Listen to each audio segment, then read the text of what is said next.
Alright. Hey, Just say some Spotify, words. Oh, boy. play my romantic music playlist. Oh, no. My romantic music playlist. Now we are ready to head for the horn.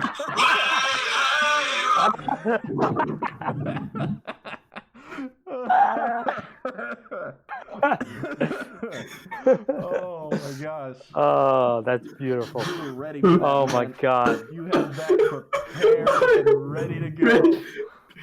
I had Spotify open for the past 5 minutes. I had that waiting. I made that playlist like the day after the last session. And it's been sitting there for a month, just waiting. Oh man. What a freaking good one. Oh boy. I love that. Well, That's so great. can't top that. Welcome, ladies and gentlemen, to another episode of Talk the Plank. Where we talk and stuff. Yep. Planks. A little bit more plank this time. I mean, it was a sea shanty. Yeah. Har har hardy har. Hardy, hardy, har. But That's beautiful. I can't get over that. it's beautiful, man. I don't know where to go from here. How do you top that? I guess we just start doing what we normally do. Yep. I guess Alrighty. so. Alrighty, well, this is a new episode of Talk the Plank. If you didn't get that joke, go back and listen to the last episode of Talk the Plank. The title is Siri, Play My Romantic Playlist. You will understand the joke by the end. Yeah. Beautiful. In fact, now's a good time to mention you should just go back and listen to all of the Talk the Plank episodes. Yeah, they're all We good. need the views. We need the views so that we Yes, can attract please. sponsors and get ad revenue and stuff. Please. One of these days. One of One of these these days. One of these days. One of these days we'll be sponsored by Raid Shadow Legends. Yeah. Ray-Ban. Yep. Or what Raycon. is it called? Ray-Ban? Raycon, that's it. NordVPN. NordVPN, that's one. ExpressVPN if we get big. Yeah. Ooh. Audible. Audible, that's one. What are the others? What are the others? Dollar Shave Club, Yeah. Yeah. Manscaped, Can't think of any others. Let's see. HelloFresh. HelloFresh, that's one. Oh, there's one. Yeah. Imperfect Foods is another. I don't know, I'm just None of which sponsor us currently, but we will be. We will be sponsored. If they pay us, we will sponsor them. Yes, we will give you ad reads. If you want the scripted ad reads, we'll give them to you. If you want the unscripted ad reads, which we prefer, we'll give those to you as well. We're Really, open anything for for money. anything. We will even take a sponsor for something we don't like as long as it is scripted. Yes. Yes. If you tell us that we like your product, we will say that we do, even if we don't. Yes. Just depends on how big that paycheck is. I mean, listen. We'll tell you. We will tell you an amount, and you got to go above that amount. I don't know if that's how that works. Yeah, probably. Probably how it Close works. enough, I'm sure. Anyway, it's been at least 3 weeks since we had our last recording session, maybe more. So, Mr. Ron, how has been your weeks? It has been pretty darn good, I'd say. I've just kind of been vibing, relaxing, chilling out, maxing, relaxing, all cool. Shooting some b-ball outside of the school. Yes. And a couple of guys are up to no good, trying to make some trouble in the neighborhood. Yes. I don't know what that's from. Something mom got scared. You're going to live with your aunt and uncle in Bel Air. Yeah, so my life is basically the Fresh Prince of Bel-Air now. Awesome. So, yeah. That's a life. One of the most popular sitcoms in history. That's a good life. Yeah, I'm feeling good about it. But anyway, in terms of things I've done here with my aunt and uncle in Bel Air, games, the last game I played, or the first game I played after we did our podcast 3 weeks ago, I remember I mentioned that I was going to get back into XCOM 2 Oh boy. because I had gotten really angry and uninstalled the game. But I was like, you know what? I need to give this another try. So sure enough, I did for about like an hour. And then I was like, yeah, I hate this. Please, I never want to play this ever again. and so I uninstalled the game once again, and I have not picked it up or touched it since. Ah. Or they're gonna be like, and then 2 hours later. Yeah. That game is not for me. I understand why people like it. It's like super hardcore strategy, but I can't handle having all of my units die every other turn, and then also having the pressure of like having to do all of these world events, and if you fail, you lose the game and have to start over. It's miserable. I think it's absolutely miserable. I don't know how people like it. You But might want to try the first XCOM because a lot of those like world events and stuff were not in the first XCOM. oh, thank Like God. the Yeah, first XCOM, like XCOM 2 was based on a mod, or a lot of the design was taken from a mod of the first XCOM, which added in a bunch of that stuff. And the second XCOM kind of took into account that most people didn't beat XCOM 1, so let's just go with that as the storyline. beautiful. But yeah. So I basically said, "Now I'm done with this," and walked away from it, and I haven't picked up since. I feel like I would have the same reaction to something like Darkest Dungeon. Oh yeah, I did the same thing to Darkest Dungeon. Actually, I played it. I got super far along. Though I actually had a blast with it up until I reached like the last set of bosses, which are just so obscenely difficult that I was like, I can't do this anymore. I can't.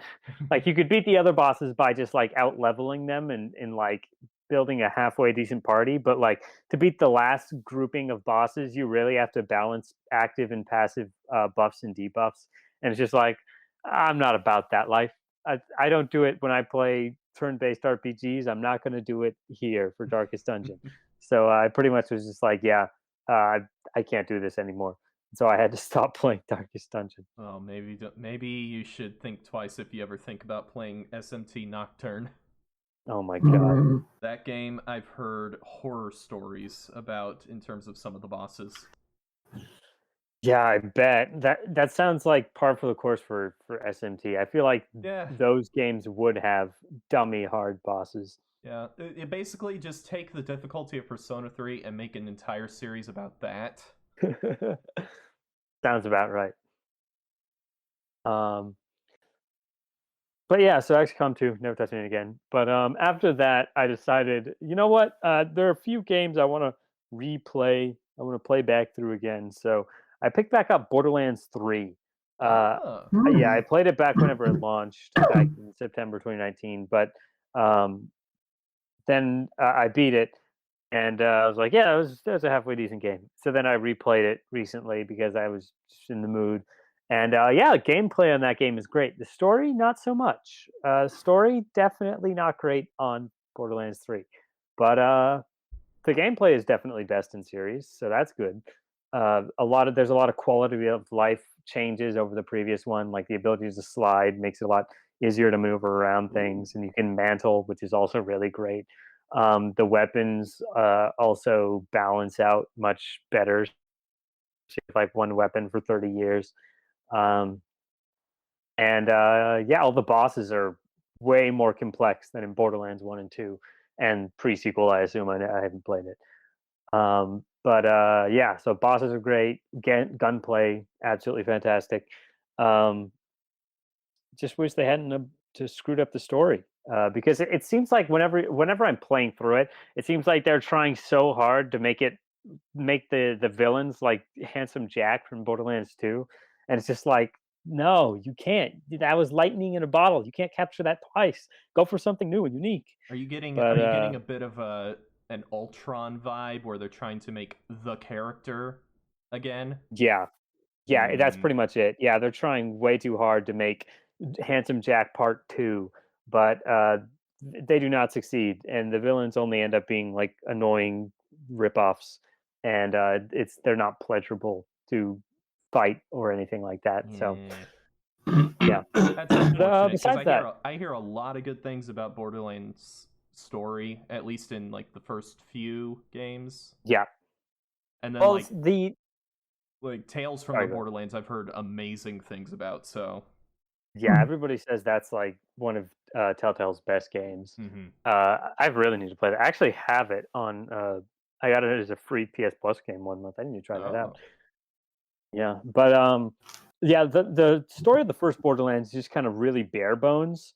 Like, there's occasional audio logs you hear, but it's just like the whole game is just like find the vault or whatever, and then win the game. And that's pretty much like it.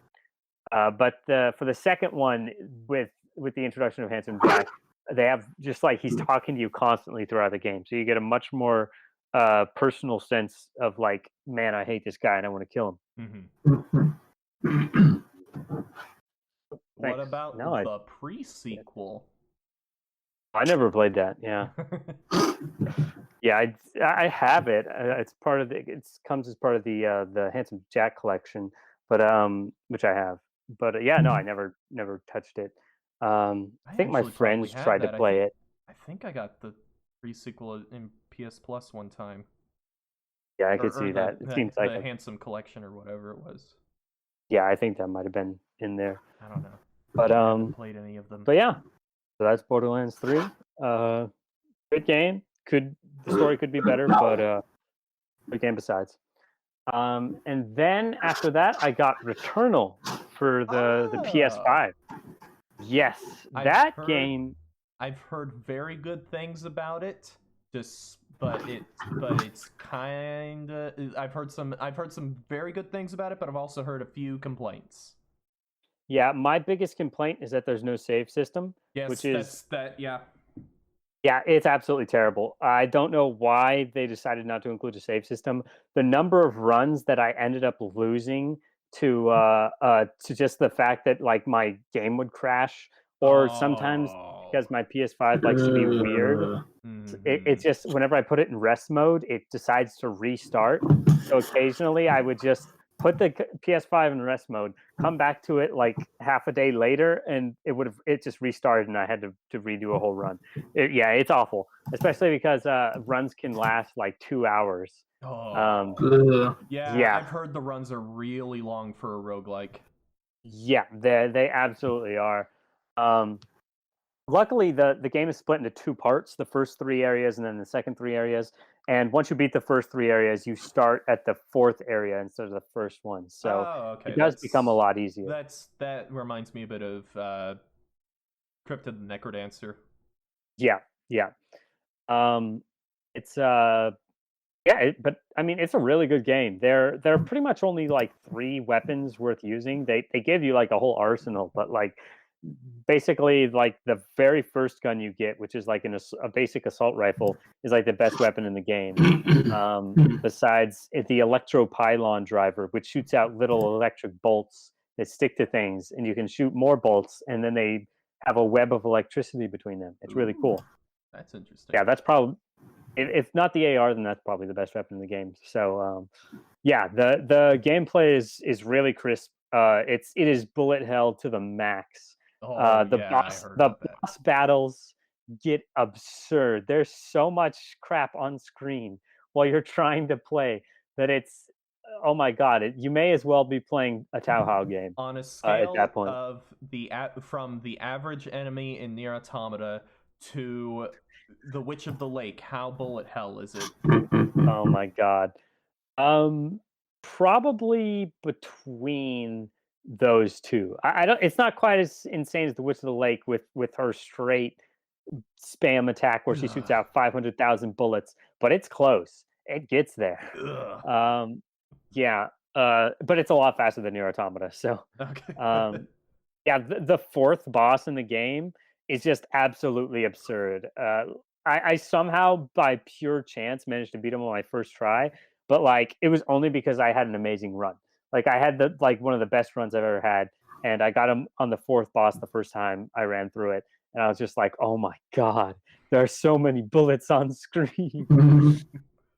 And then in the second 3 areas, they add in enemies where they do attacks that you can't dash through, because you can dash through almost all the attacks. You get iframes through them, but there are certain attacks that you can't do that, and like most enemies in the second half of the game have those.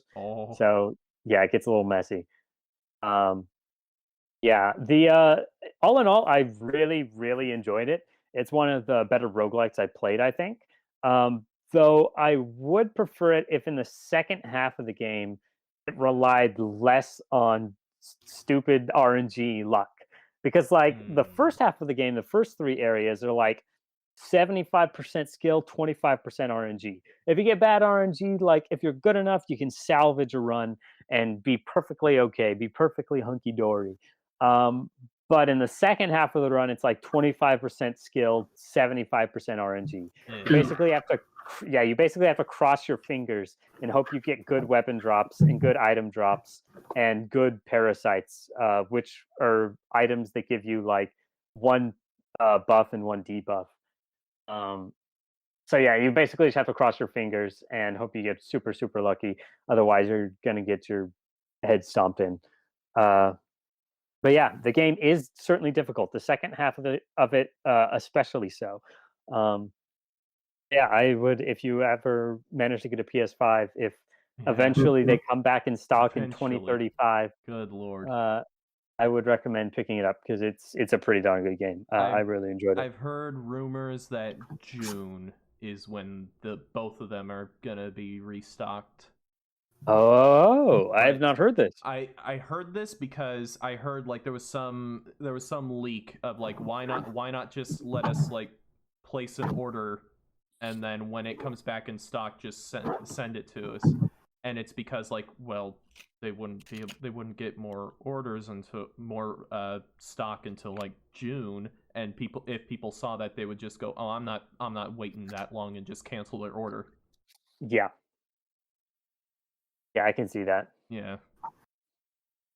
So maybe just have good stock in the first place, then you wouldn't have this issue.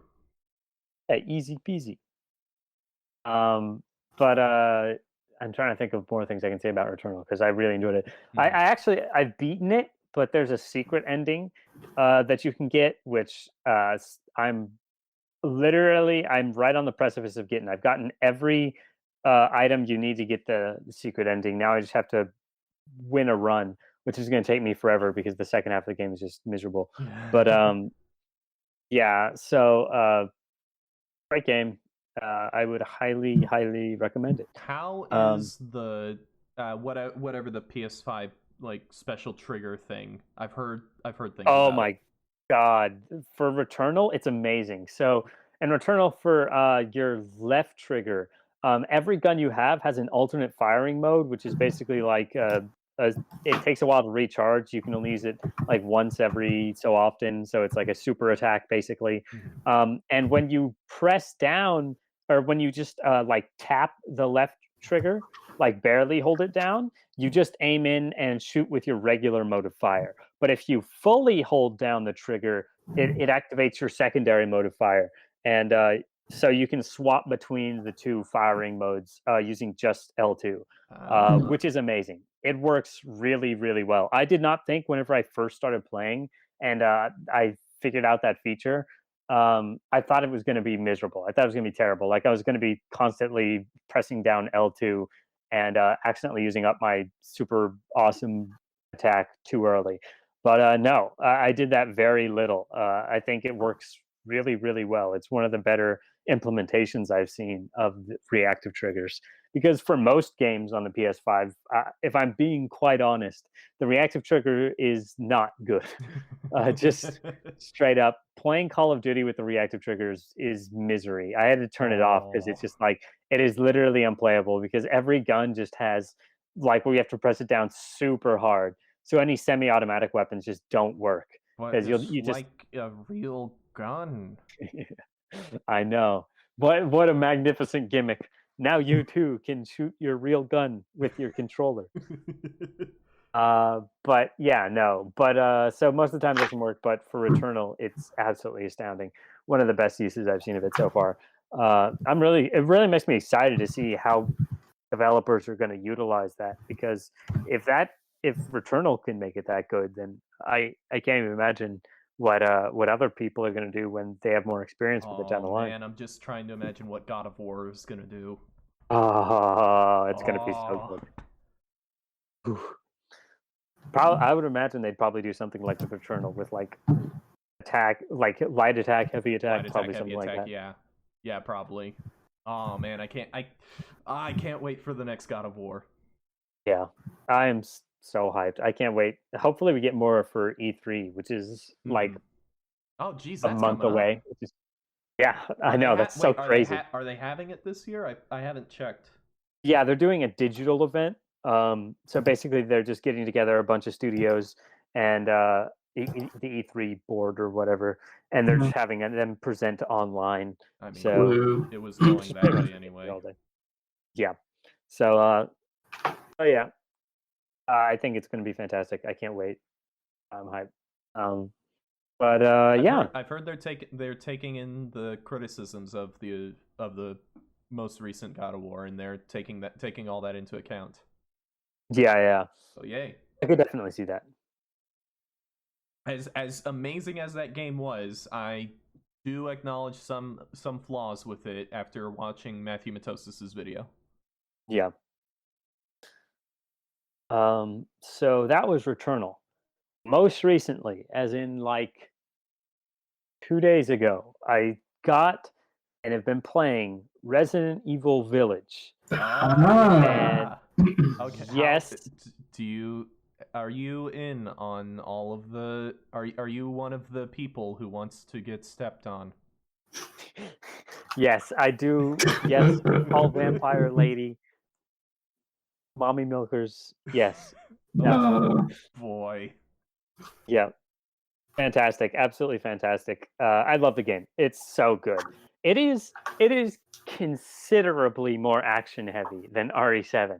Like there is no contest. They throw a billion enemies at you and a billion bullets because you need all of them to kill all of the enemies in the game. That Like, sounds it's- more like Resident Evil 4.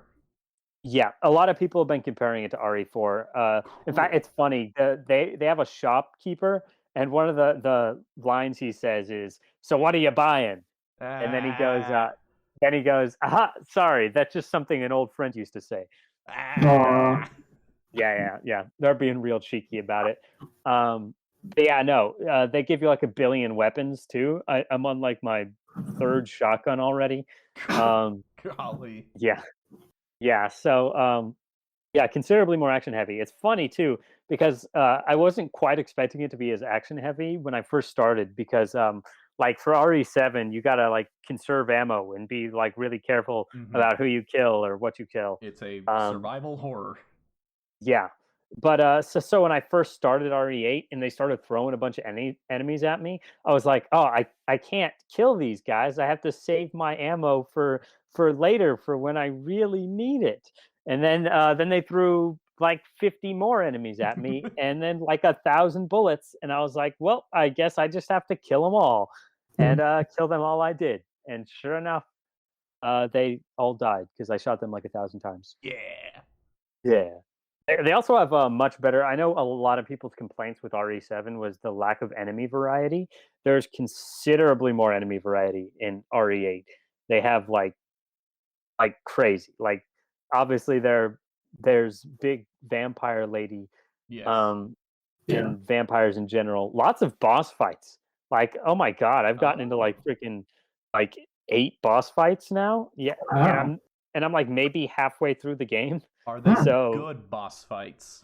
Yes, they are good boss fights. Finally. Except for, yeah, there's maybe one boss fight that bothered me.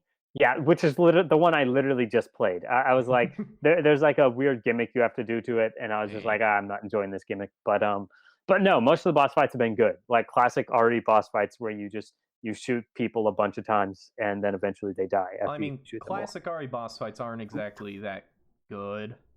No, Like not at all. Like if you go back to the originals, it's just shoot them, walk back, shoot them, walk back, shoot them, they're dead. Yeah, that's pretty much it. And then like RE2, the remake, you just run around, shoot them for a bit, run around, shoot them for a bit, repeat for like 10 minutes. Yeah, that's pretty much it.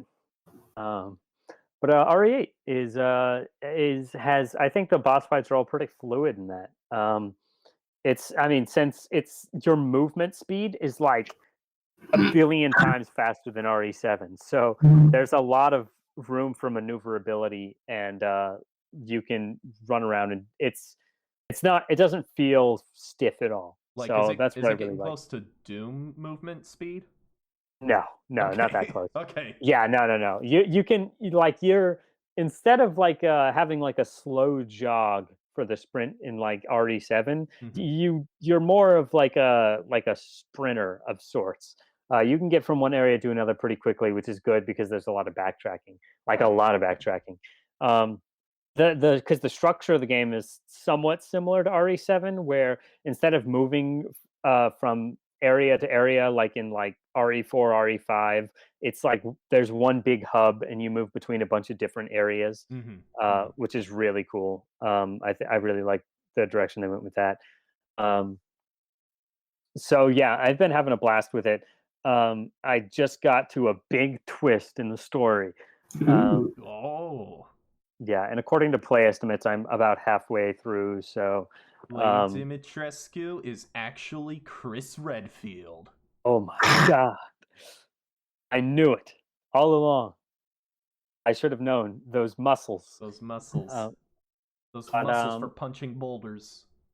from what I've heard, though, the second half is not as good as the first, from what people are saying in reviews. So I'm a bit worried about that. But hopefully, I haven't heard anybody say it's bad. Just it doesn't. It's not as good as yeah. So we'll see how it goes. Hopefully, 'Cause it's better than what I've heard of RE3 remake.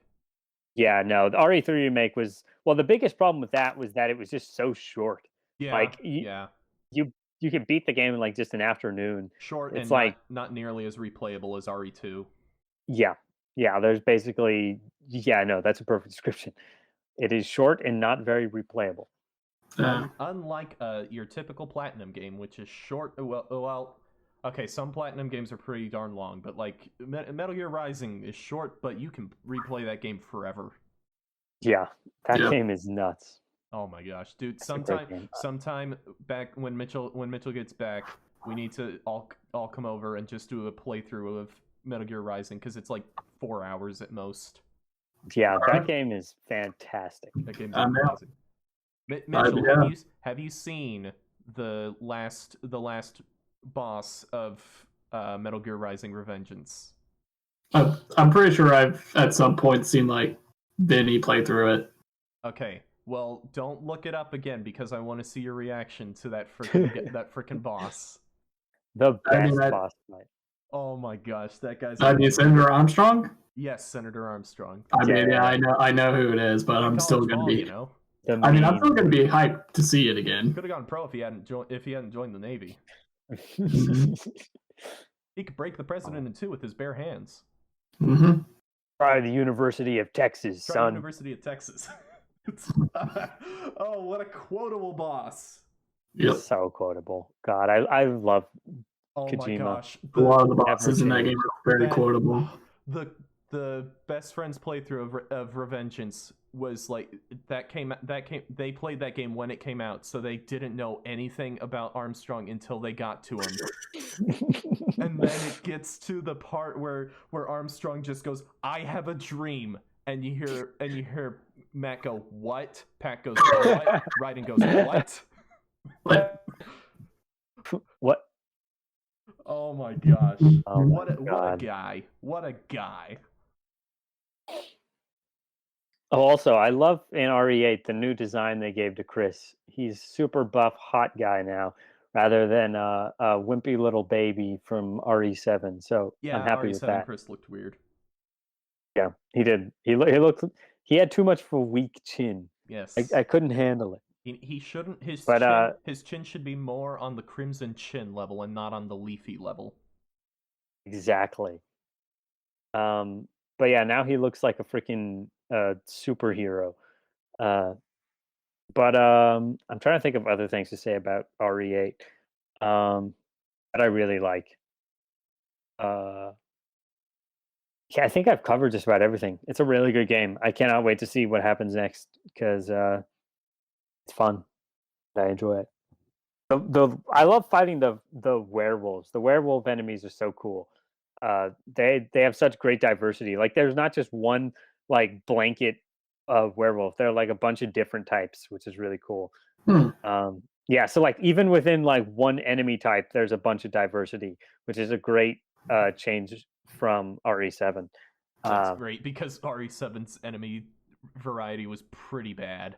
Yeah, I think there were like 4 enemy types, and that was like it. But there are so many more. There was the moss guys. Yeah. There was the moss guys on all 4s. Yeah. There was, I think, the moss guys, but one of their arms was bigger. Yep. And then there was the bosses. Yeah, that's pretty much it. Yeah, so I think in terms of everything I've played, that just about covers it. I'm trying to think if there's something I played that wasn't on my PS5 because I was looking through my library a minute ago to see what I had played. Yeah. Yeah, I don't think so. I think that just about covers it. So now on to watching time. I watched a couple of things. I think I mentioned last time I was watching My Hero Academia. Yes. Oh, yeah. Yeah. I think I was on like season 3 or 4 when I started. When I was last here. I think we all were at the big All Might fight. Yes. Yeah. That was that's the last thing I've seen. Yeah, that's the last thing I've seen as well. Yeah. Seasons 3 and 4 are really good. I really like them, and I've started on season 5 as well too, which is also really good so far. Though I didn't even realize there was a season 5. It literally just started like a month or 2 ago. Okay. So. Okay. I'm not that far. I'm not that far out of the loop. Okay. Yeah, no. It's the new season. So, I still think it's season 5 is on like, or I was gonna say the first, maybe the second season, where it's just like the class doing class stuff a lot of the time, which I mean is perfectly fine because it's My Hero Academia and that's the name of the show. But I would like to see more hero stuff happening, which is like all of season 4. Just like all of season 4, because like, oh my god, I think the plot line of season 4 is probably my favorite of any of the plot lines of the show so far. Even more than Hero Killer Stain? Yeah. Oh yeah, wow. lots more. There's like, it's a storyline. Do you mind if I give like super small spoilers? I've already been spoiled by the internet. I am fine with super small spoilers. I have the ability to just be so far out of the loop that I don't even realize there's a loop. So spoilers do not come by me at all, but I'm fine with very small spoilers. Okay, it's just the one in season 4, the storyline that's really good, deals with the Yakuza, and like what the Yakuza's role is in a superhero society. Oh, that's interesting. Yeah, it's super, super cool. It's a fantastic storyline. It's one of my faves. But is it as good of a Yakuza storyline as Yakuza? Nothing can be as good of a Yakuza storyline as Yakuza.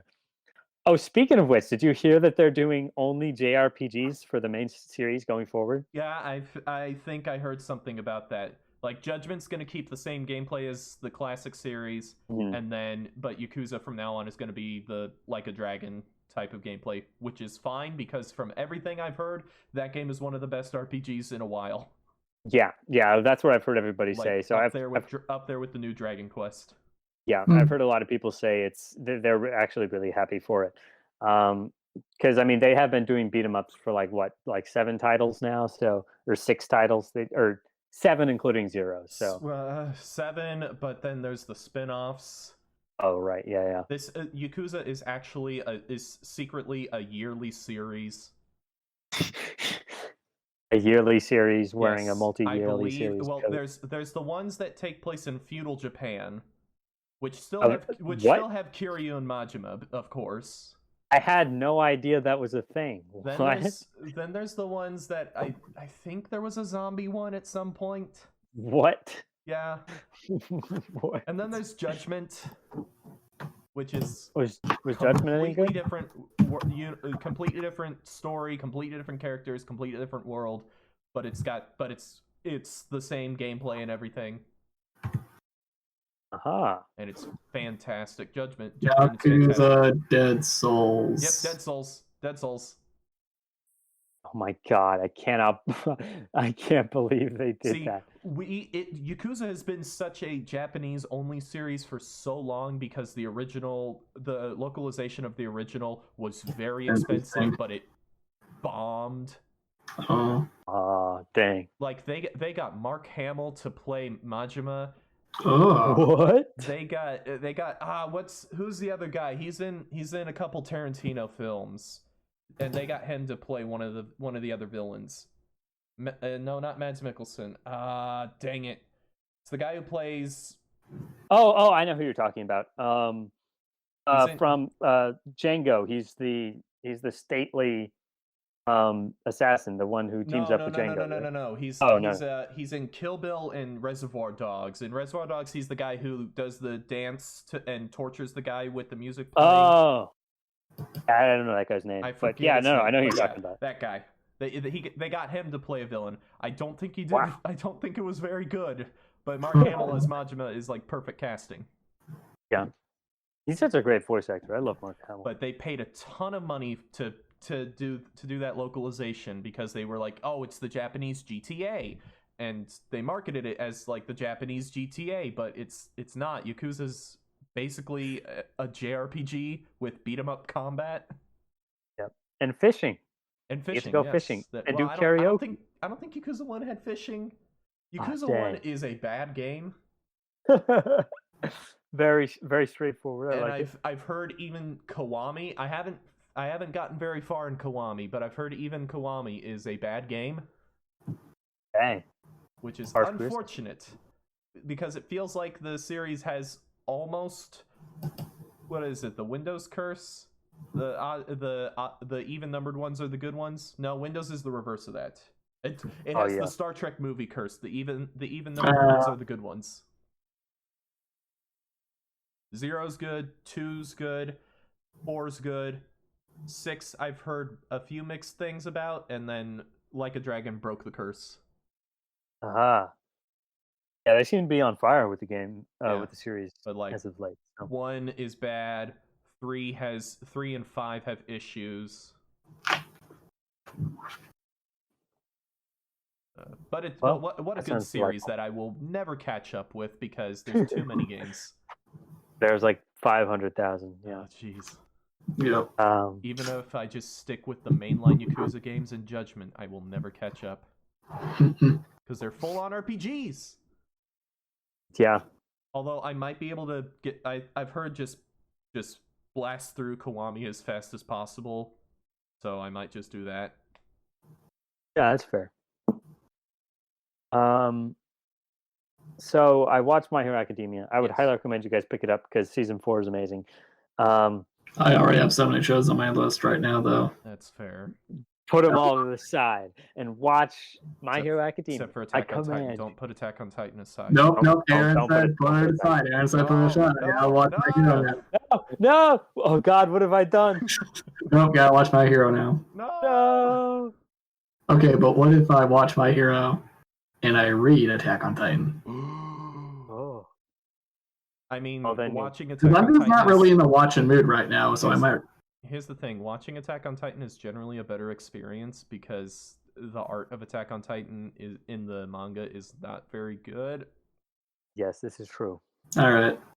Also, if you start watching it now, you're gonna have to wait like a year for the half of the last season to come out. Oh, did they do a halfway break again? They sure did. Yep, they caught up to it. And what's the point of binging it if it's not done yet? Better start on My Hero. I suppose you have. I suppose you got off this time.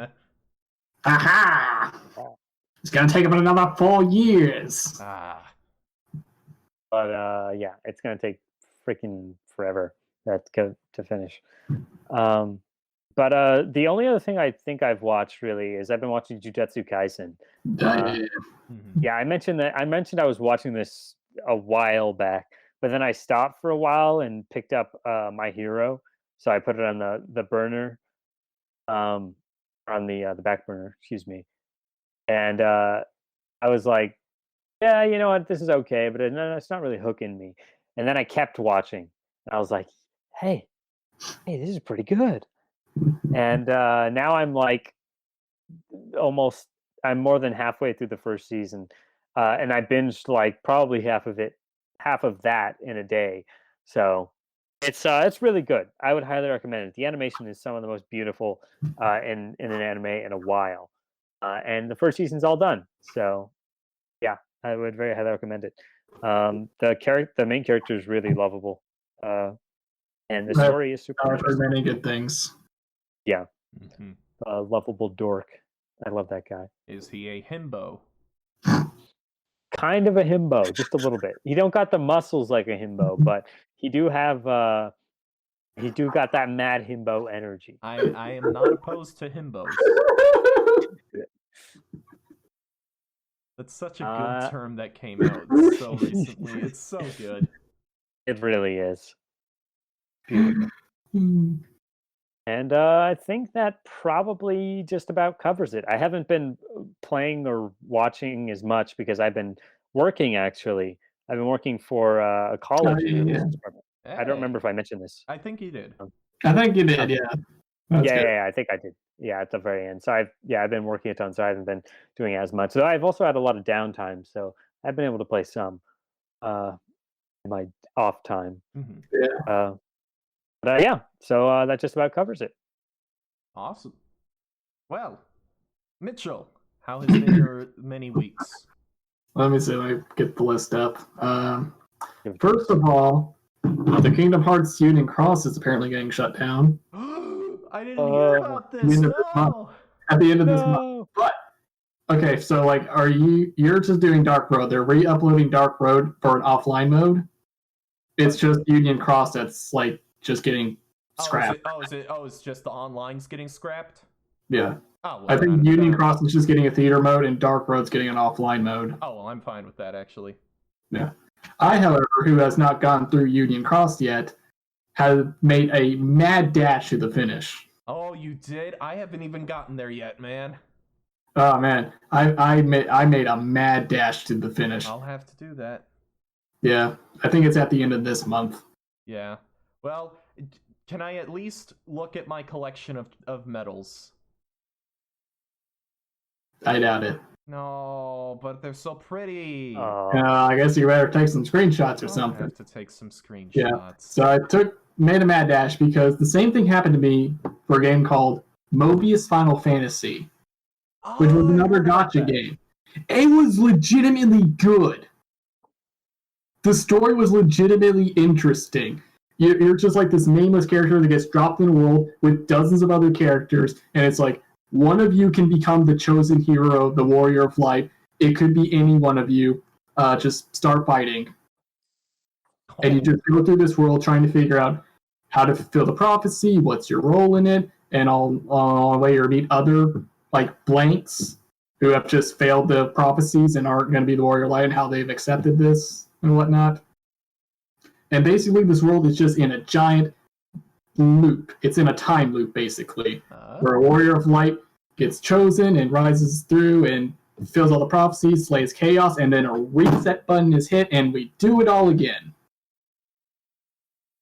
Nice. And at some point, the story is going to diverge. And at some point, the story diverges, and you try and figure out how to break that cycle. And then there's a part 2 of that story, which is, okay, now we broke the cycle. What's the world like? And I never got there because they closed it down before I could get that far. And I'm still salty about it because it legitimately hooked me. That sucks. And so that's why I was very determined to make this mad dash to finish Union Cross. Yeah. Because I'm not letting that happen again. Mm-hmm. So what do you think about the story of Union Cross? I'm very confused. Well, that doesn't surprise me. Let me see. I got some questions here. Number 1, what's Ventus doing here? That's a good question. Where's Aqua and Terra? Why is it just him? That's a good question. No. This Ventus is different. Really? I doubt that. Ventus is different. Okay. Well, they've already mentioned like this real world, data world thing. There's also apparently time travel going on. So I kind of doubt that. I think this is still Ventus somehow. That makes me look at some ending stuff of Kingdom Hearts 3 a bit differently. Okay. And then there's the pink-haired asshole who looks a lot like that one boss that you fight. In Kingdom Hearts 2. So, I'm just kind of kept an eye on him. Oh, actually, Chain of Memories, but yeah. Well, Chain of Memories. Okay, I don't know. He's the main boss. He's the main boss of Sora's. He's the main boss of Sora's story in Chain of Memories, and you can fight. He has like a new boss fight, optional boss fight with him in Final Mix of Kingdom Hearts 2. Okay, but he's like that pink-haired guy with the scythe and the rose motif. Yes. Okay, because this pink-haired dude also has a very rose motif going. Mm-hmm. So that's interesting. If you look at his name, it is the same guy's name, except it's an anagram without an X. Well, I don't know that boss's name, so that's not going to help me much. I'm kind of going off the hair thing. Oh. Ventus sacrifices himself at the end? ? Then how is he in the other games? ? What the fuck? All caps. What the fuck happened at the end? I'm so confused. Who is Luxu? Lushu. With the edgy McEdgeface keyblade? You will have. That is something that may or may not be answered or asked in the back cover movie. I'm never gonna get any of these questions answered, am I? Well, Nomura is a... Kingdom Hearts is a series that just raises questions and then proceeds to not answer half of it. It answers some of the questions, but then some of the answers raise more questions, and then it just adds more questions, and then it gives big reveals that make you go, oh, and then it feels good. Okay. And you get some cool Disney stuff and some cool action and fun gameplay, and you just enjoy it because sometimes it's amazing and you love it, sometimes it's terrible and you love it. Yep. Dude. But anyway, I did it. I beat the story mode of Kingdom Hearts Union Cross. Nice. Good stuff. The last 20 levels just ramped up in difficulty real hard, real fast. Okay, I got to the Wreck-It Ralph story. How far away am I?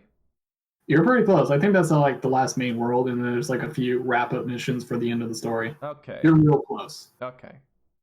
But it really ramps up, so just abuse that respawn. Yeah, I might as well, because freaking what else am I gonna use it for now? Yeah, might as well. So just try and level up what you can left, and then just spam that to victory, use force, skip tickets if you have them. Yep. That's what I did for the last 5 levels. Man, that still makes me a little sad because I never did Proud Mode stuff, so all those Keyblades I don't really get to see their different forms and level those up and stuff because the designs for the Keyblades were really, really interesting and cool. Yeah, same, but whatever. Oh well, I honestly put way more time into Dark Road anyway, so. Let's see. I've been playing more Star Wars: The Old Republic. Yes. A lot more. Very good. So mostly just going through the grind. Oh. I'm getting through things, doing a lot of just interlude crap. Oh yeah, there's one character who shows up for a multiplayer raid. He was a Yoda character, but he's voiced by the guy who does Winnie the Pooh. Oh, Jim Cummings, yeah. So that's a little weird. That's fantastic. Jim Cummings. Because you don't quite notice it at first, and then you're like, hold up. Oh, Papa. Dude, Jim Cummings is an amazing voice actor, and he's so freaking versatile. Yeah. He does Pooh, but he also does Tigger. He also did a character in Princess and the Frog. He also did half the characters in all those Disney afternoon cartoons. Mm-hmm. The man has an insane amount of range. Yeah. So let's see, what have I been doing? What's been going on in Star Wars: The Old Republic? Oh, Revan makes an appearance. Hey! Revan shows up. Is it good? I mean, I don't know. He's only appeared on screen for 5 seconds currently, but He's there.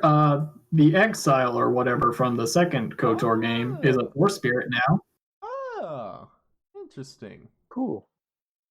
And there's one of the DLC expansions is called the Shadow of Revan. So I figure he's going to get a little more important here coming up soon. Maybe. Going to get a little more important. Let's see. Man, I stopped hearing about that game like right after it came out. I think Yeah, its launch was real rocky and not great, and they had to fix a lot of things. Well, it was But like, that's it was like the pretty most good now. expensive game at the time. Yeah, and apparently they never made anything of that scale yet, so they had no idea what they were really doing. Yeah, and when it like all the build up and everything, it was like, oh my gosh, this game is gonna be like better than WoW. And then when it came out, it was kind of a bit of a WoW clone. Yeah. Yeah. But I'm fine with it now. I think they fixed a lot of things. I will at some point after I beat KOTOR 2, I will play that game and treat it like KOTOR 3, and never touch the multiplayer. That might be a bad idea. It's not quite that good. Well, you know, I have mixed feelings about KOTOR 1, so you know. Let's see. So yeah, let's see. I've been reading. Hey. I've been reading a series that I started in high school but never got around to finishing called The Last Apprentice. I've heard that name. Oh, dang it. I've heard that name. I can't say I've heard of it. Oh, what is it? Crap. Mm-hmm. I can't. I've heard that name a few times, but I can't think of it right now. Yep. It's about this kid named Tom Ward, who's the seventh son of a seventh son, which apparently grants him mystical abilities to deal with ghosts and boggarts and witches and whatnot. And he becomes a spook's apprentice. And they're kind of like witchers in the fact that their whole job is to deal with monsters, and everyone hates them. Okay, I probably heard about this from you in Like high that. school. Because I remember seventh son of seventh son. Like, word for word. Yeah, it's a big deal in the books. It gets mentioned a lot. Oh, so it's like being being Ned Stark's bastard. Got it. Yeah, it's just a very specific thing that's very important. So that's a fun little series. It's a very good introductory horror series. Oh. Because it's kind of spooky. Okay, on the scale of Stephen King to Goosebumps, how spooky? Probably Goosebumps-ish. Yeah, that's not bad. That's not too bad. It does have like some nice little sketches to kind of every now and then for the chapters, kind of showing like the monster or something. On a scale from Junji Ito to my 5th grade drawing of a ghost, how spooky? It's nowhere near Junji Ito. God, I just get images of Junji Ito drawings in my head, and I just go, ugh. Yeah. They are creepy. Yeah, I feel like I'm a little outside the age range for it, because it is a pretty simple series. Maybe a little bit. Pretty simply written. Yeah. It's very good for like an introductory series for like high school. Yeah. Some of those series still hold up when you go back to them, like Percy Jackson, Harry Potter, Peter and the Starcatchers. And then others you go back to them and you're like, yeah.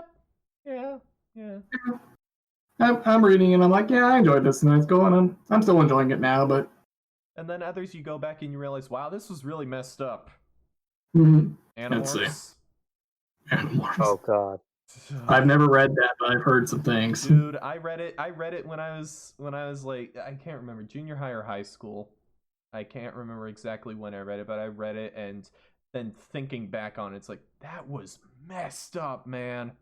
It's like when I think back on Digimon Tamers, it's like that was a messed up series.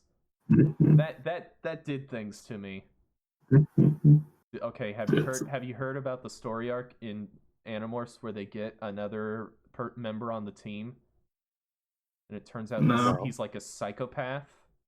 No. And so what? I know nothing of Animorphs. Okay. Nothing. Okay. Well, except that there's one character who apparently turns into a hawk for goodsies. Yes, because if you stay an animal or transformed for more than 2 hours, you get stuck.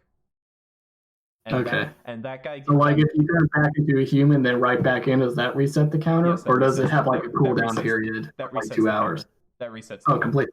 Yeah. Oh, well, then I feel like that shouldn't really be a problem. No, because he was stuck in the enemy base, and he was like stuck up in the rafters, so he didn't have any room to transform. And That sounds all like his problem. that happened in book 1. Cool. Yeah. Oof. But anyway, Got another steak. anyway, the stupid shit kid like is like a horrible person, like an actual psychopath, and everyone think like he doesn't actually, but everyone, including him, thinks he killed the hawk boy. Oh no. And so What? they're legitimately thinking, we have to kill him, or we have to get rid of him somehow. He is a problem. This is we can't deal with this. And one of the characters is legit like thinking like, I could kill him. I could Right do it. now. Like I can do it. she goes through and really thinks about the ramifications and comes to the conclusion of, yes, I could kill him. But they don't kill him because this is still a kids series that goes in scholastic book fairs. So what they do instead is they trick him into transforming into a rat, and then they trap him in a box, and they leave him there for 2 hours while the entire time he's screaming in their heads, because they can communicate telepathically. He's screaming in their heads to please let him out. And they leave him there for more than 2 hours, so he's stuck. And then they take him out to an island off the coast, and they leave him there. And then the book ends with saying that sometimes when people pass the island, they swear they can hear screaming. You know, for kids. For kids. That sounds like a nice Woo! kid-friendly series. Yeah, it's a kid-friendly series. But man, I wish the last appearance was that fucked up. Yeah, it's fine. Don't worry about it. There's another kid who his mom is taken over by by the enemy faction, and is like one of the high-ranking members. And there's a part where she's like at their mercy, and he's like, I could kill you. I will, and if I have to, I will. Mhm. Even if it also kills me, I will kill you to just to make sure that the enemies don't get ahead. For kids. For kids. He has a description of ruthlessness in his inner monologue, where he says ruthlessness. People think of ruthlessness as being cruel, but no, that's wrong. Ruthlessness is just seeing the most direct path forward and being able to take it. Oof. For kids, Scholastic God Book damn. Fair. Right next to Goosebumps and Calvin and Hobbes. Yeah, fun stuff. To be fair, Calvin and Hobbes is a little messed up at times. Let's see. I'm trying to think if there's anything else I've really done, but I can't really think of anything. I think that might be about it. Well, you did make a very good romantic playlist. I did. That you did. 1 second. Oh boy, here we go. Hey, Spotify. Play my other romantic playlist. Oh my god. My other romantic playlist.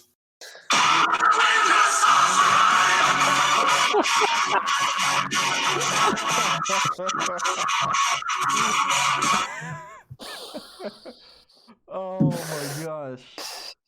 It's like, how many of those do I have? You will never know. Even through all of the distortion, I knew what song it was. Oh man.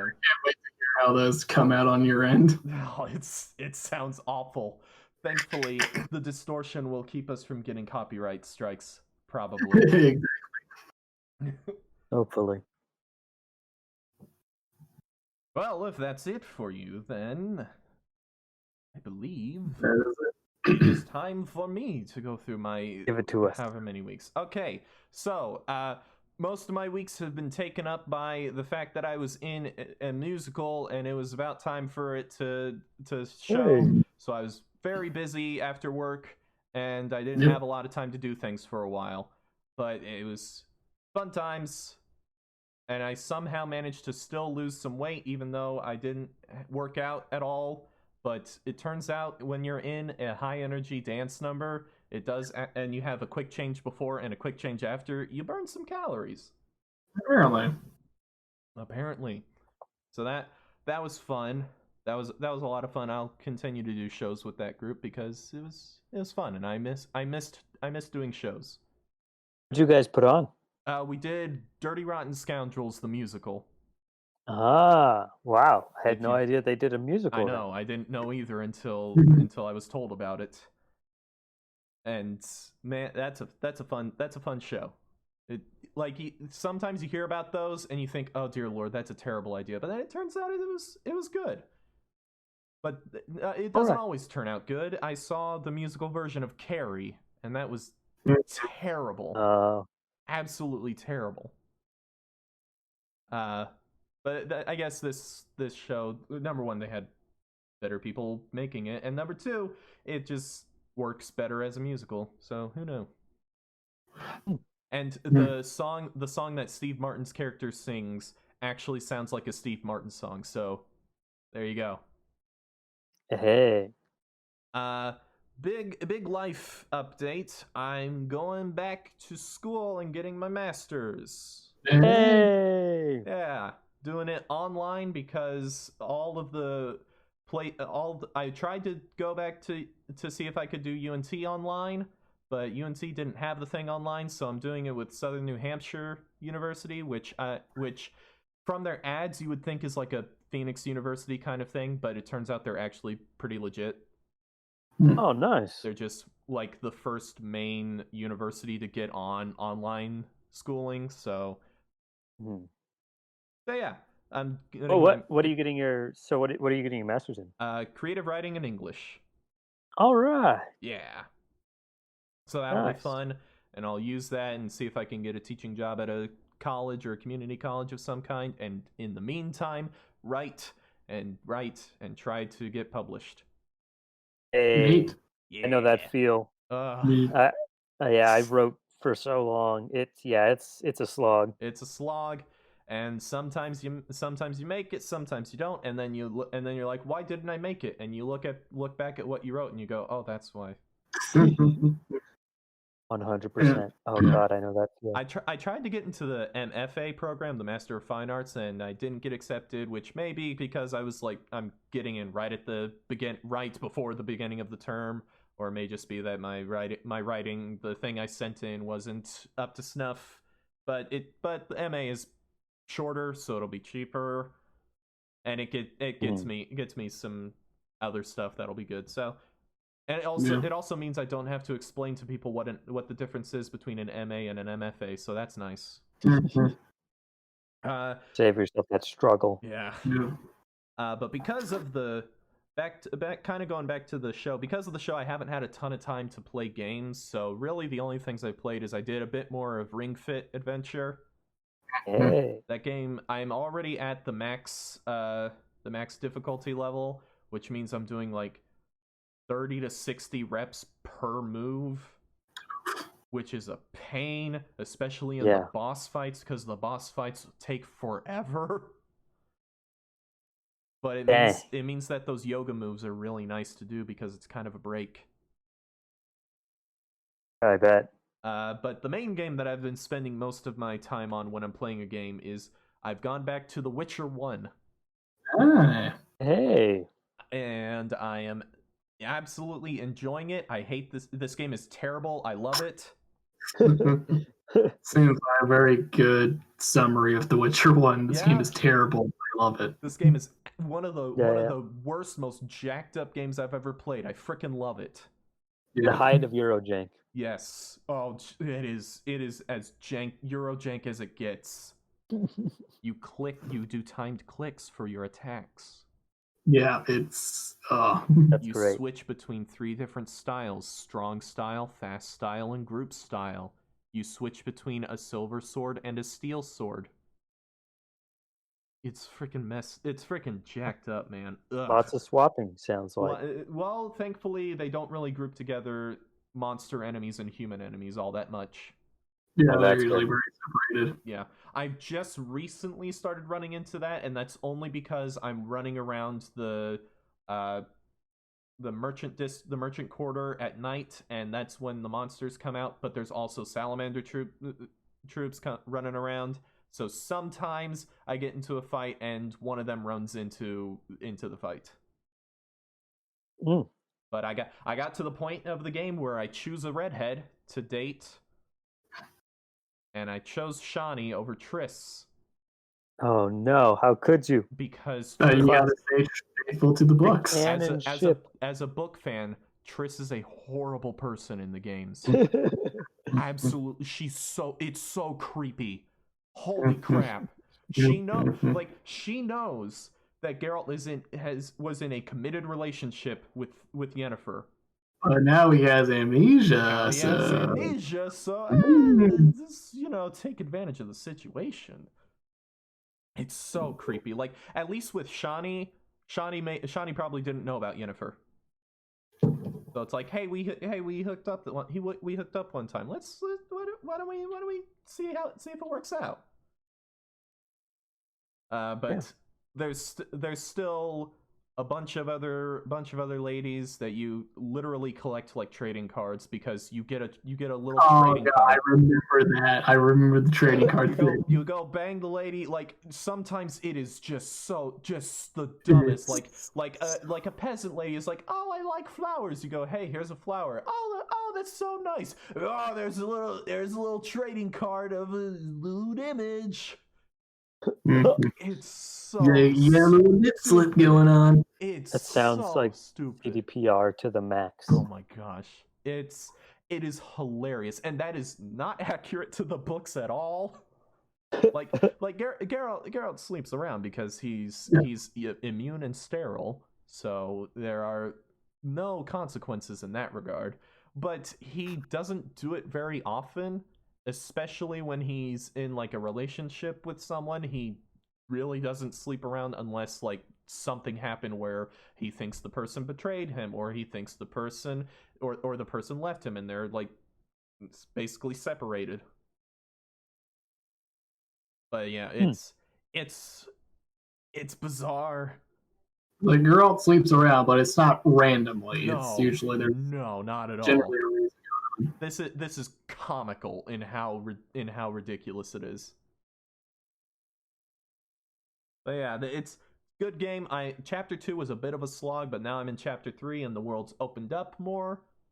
Yeah, chapter 2 is usually where I dropped off. Yeah, but chapter 3 now I can go. I liked the murder mystery in chapter 2. Yeah. But everything else was a bit of a slog. Chapter 3 now the world's opened up more. I have a new area to go in, but I have some new areas to go around, but I can also go back to the old areas, which is cool. So I know part of the world like the back of my hand already, but there's more to it. So it's a fun game. It's absolutely terrible and a slog at times. I love it. Also, Yes, this is the script, the best worst game. Yeah. Also, the script and voice acting ranges from actually pretty decent to god awful. Yep, sounds about right. Sometimes it is literally just quoting conversations from the books, and it's like, hey, this is pretty good. And then sometimes it sounds like the voice actors were just swearing a court oath when they were reading their lines. It's bizarre, and all the character models just look awful. Like Zoltan especially looks just horrific. Because when did which one release? Oh, that was the same year as Mass Effect 1. Oh dang, yeah. Yeah, it's old. It's old, but it looks bad. It looks bad even for that year. Like the environments and the art style is great, but the character models look atrocious. This is the height of HD. Yeah. Circa 2007. Oh. 2006. Oh jeez, it's been so long. Yeah. Oh, speaking of jank games, I finally figured out what Near Replicant was. Oh, you did. Oh, hey. It's It's apparently a remake. it's Nier remake. That Yeah. it is. So I immediately added it to my wish list. Yes. Unfortunately, it has Brother Nier instead of Papa Nier, which I would Yes, say. and Papa I Nier- also found that out, and I immediately removed it from my wish list. Oh, but it's a good Oh game.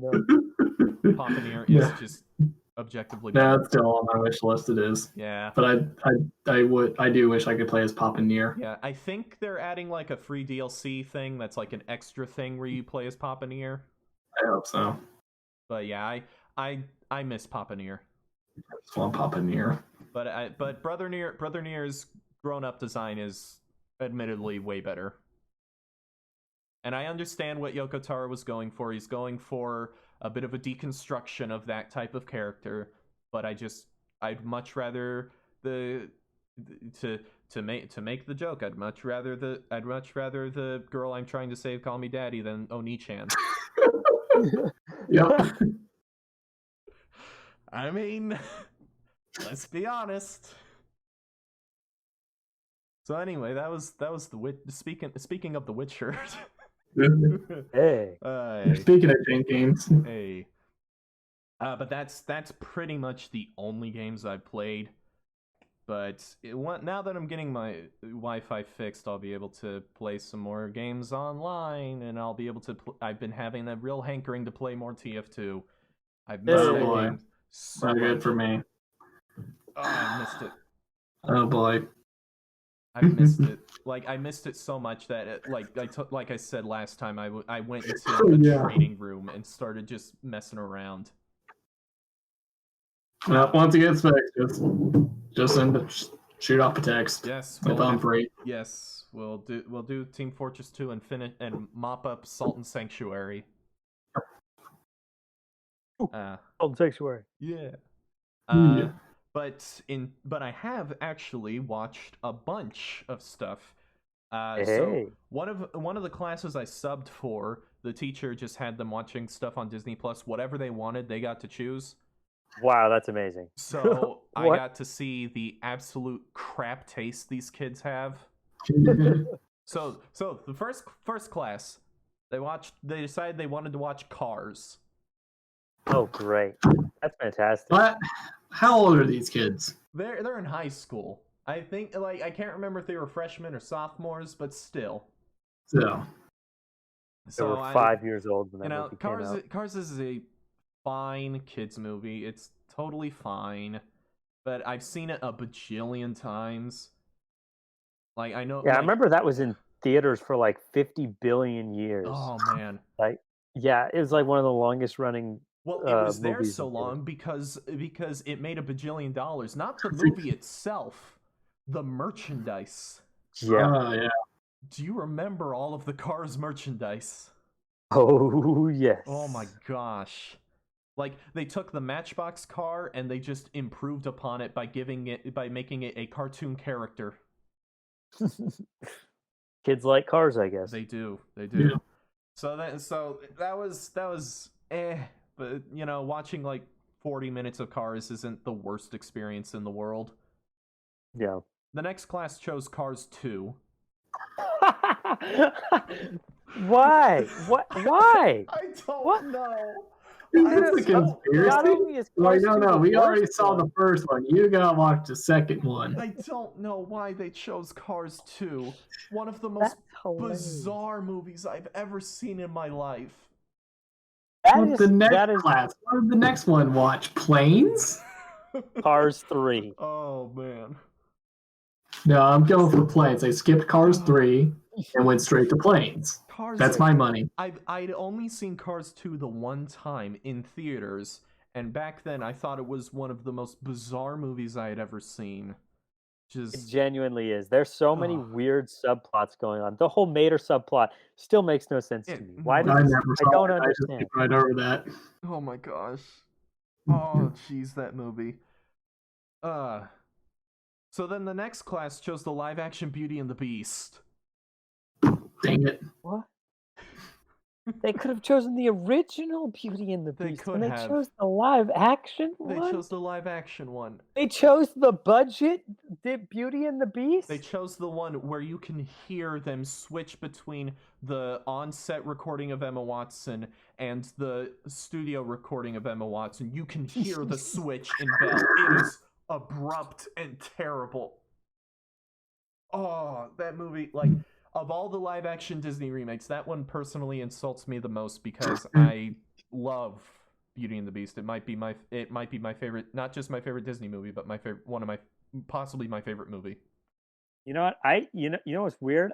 I don't remember anything about the Cinderella live action remake that they made. I have zero cognizance. I saw it, but I have zero cognizance of anything about it. I've heard from some people that it's bad. I've heard from some people that it's about as good as the original, and I've heard from some people that it's a freaking amazing movie. So, mixed bag. Yep. All right. I have a question. Did they ever make a Lady and the Tramp live action one? Yes, they did, and they quietly released it on Disney Plus. Okay, because I remember seeing like one ad for it. I have literally never heard of that until just now. Until you told me just now that this existed. Oh, boy. What? I always saw like one advertisement, so at this point I was wondering if it was just like a fever dream or something. No, it's not a fever dream. It was a real thing that everyone forgot about. It was a fever dream that came to life. Yeah. No. I birthed it from. It's all my fault. From your I'm so sick sorry. mind. Oh, boy. And then the next class watched the live-action Lion King. What? These children, so uncultured. I cannot believe that. It's so bad that even when they were picking the movie, they were like, "Oh, the original's better," and then they still watched it. What? Why? I guess recency bias? I guess they're like, it's been forever since I've seen The Lion King. May as well watch this new one I saw in theaters. I don't know. I don't know. I'm flabbergasted. Genuinely flabbergasted. I think part of it was that class spent so long trying to choose a movie that the person who was up there like controlling the thing just decided, fine, we kind of agree on this. Let's just do it. Yeah. But that one is probably the worst of all the live action. It might be like, this one's boring enough that I can sleep through it. It wasn't even because you get to freaking be prepared, and it's the worst thing ever. Like, let's take literally the best song in the whole movie and make it a really bad spoken word performance. God. And what sucks is the actor who plays Scar can sing better than Jeremy Irons. Yeah, I did not see that one, and I am glad after hearing all of the reviews that I did not. And then there's like this weird storyline where when they go into the elephant graveyard, number one, Nala is in the original, Nala's kind of egging Simba on because she's a kid and they're having fun. In this version, Nala is just the wettest of blankets. Just, we shouldn't be here. Oh no, we should go home. And it's just terrible. But then when Mufasa shows up. Or no, not Mufasa. When Zazu shows up, by the way, Zazu's awful because John Oliver is no Rowan Atkinson. No. But freaking Zazu shows up, and then they start talking about how this is the hyena's territory, and there's been fights between the hyenas and the lions over territory, and they're trying to make it like this world building as if it's like freaking Game of Thrones or something, and it's like, what the heck are you doing? The deep Lion King lore. It's yes, my favorite book is the Lion King lore book. Why do you ask? And then frickin' they got James Earl Jones back to play Mufasa, and he sounds like he's just sitting in there half awake, just kind of reading his lines like, "Come to me, son. Simba, what are you doing?" It's even James Earl Jones is bad in this movie. That's how bad this crap is. Also, I just can't wait to. Also, all the songs freaking suck because they it has to be realistic. So we can't have any of the cool imagery of the animated movie. Everything has to look washed out and dull. Dang. And frickin' in I Just Can't Wait to Be King, like Simba's voice actor like has just this. I can't tell if he had like a bit of a crack, or they auto-tuned it to the wrong note. But it's bad. And they do so many things with the songs, like they can't just do a regular version, like they can't just remake the song. They have to try and make it. They have to do more with it. They have to kind of do that thing that amateur vocalists do, where they kind of try to show off when they do it. They add in trills and stuff that don't belong, and it just sounds awful. And I didn't even get to the part where Beyonce was in the movie. What the heck does Beyonce play? Adult Nala. I figured, yeah. Yeah. Ugh.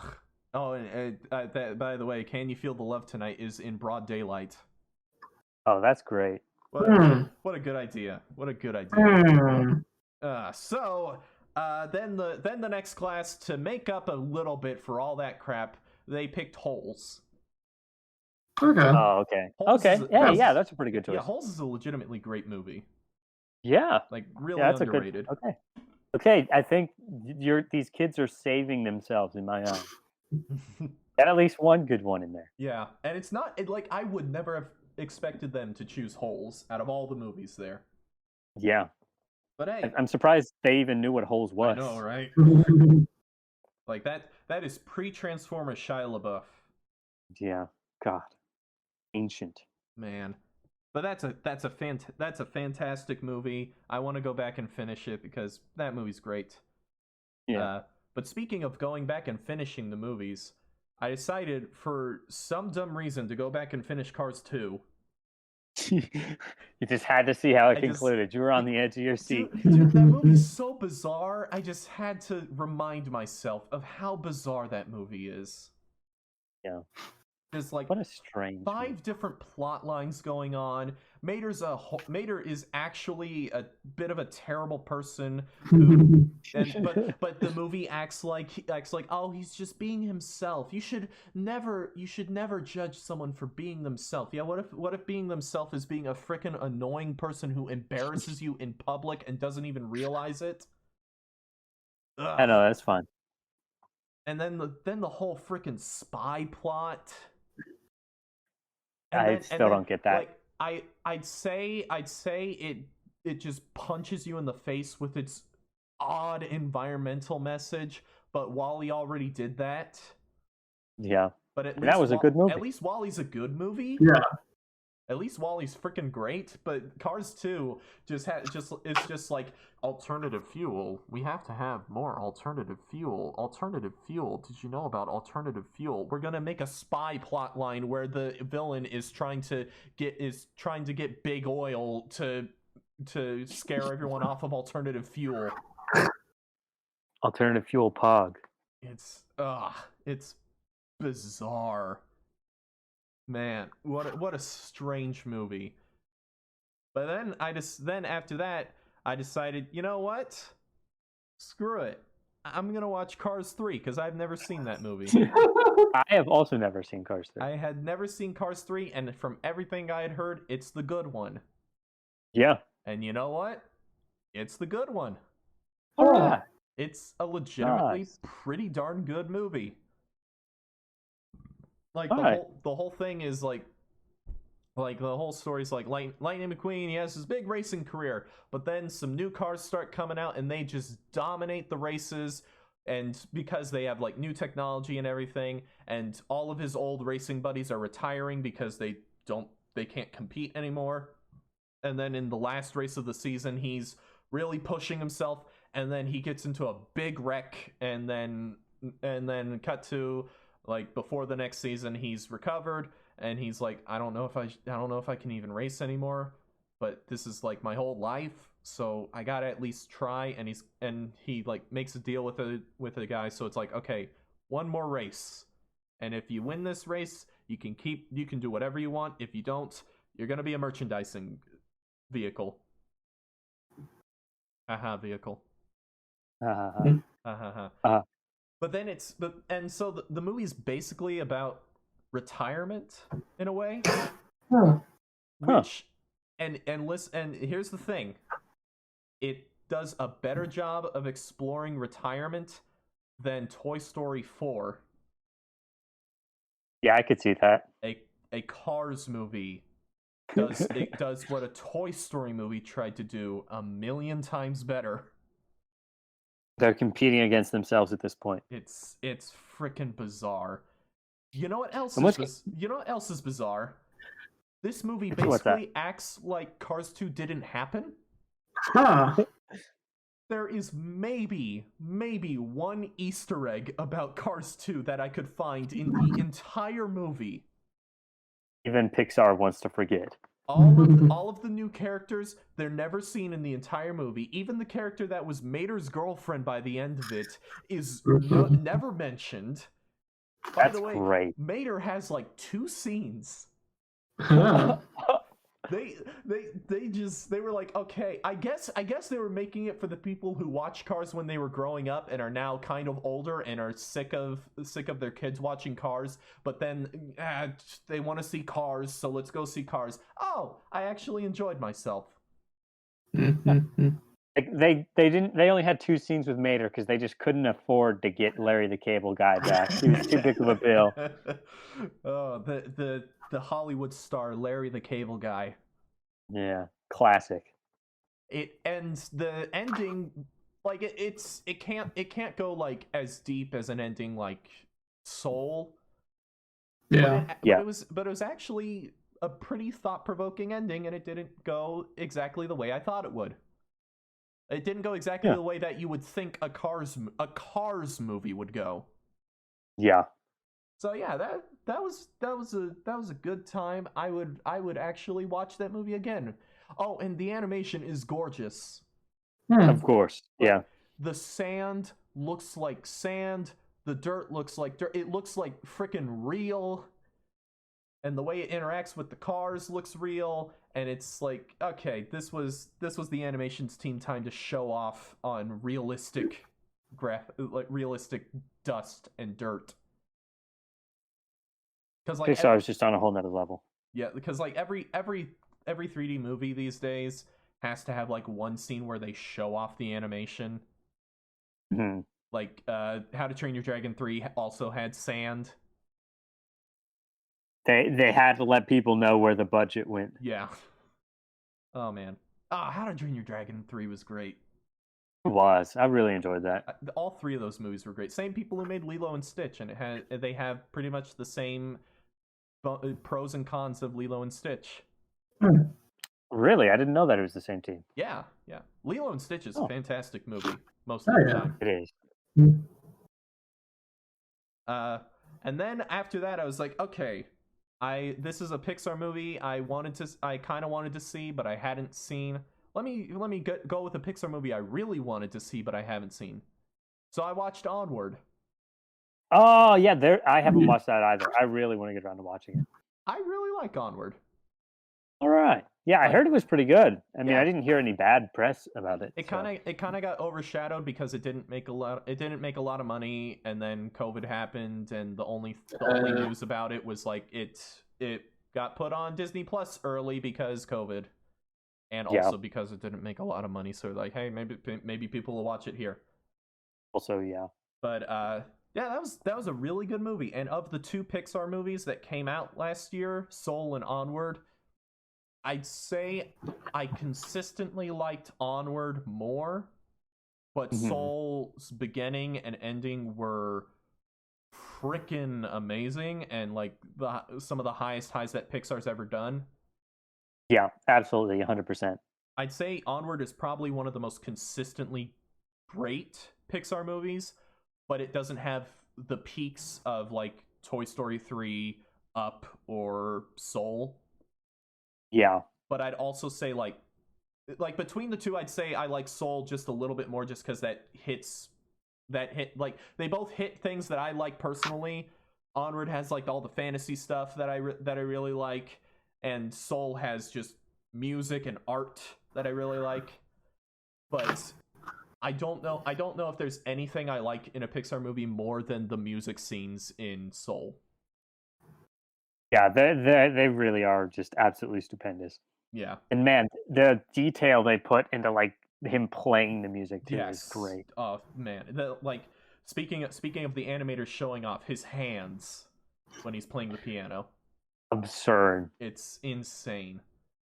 Oh man, what a triumph! And it deserved the best animated picture, but who cares about the Oscars? Apparently nobody. Apparently, they had like what record lows. Yeah, we had a party for it. Oh, I guess I should have mentioned that. We had a party over at my house for the Oscars.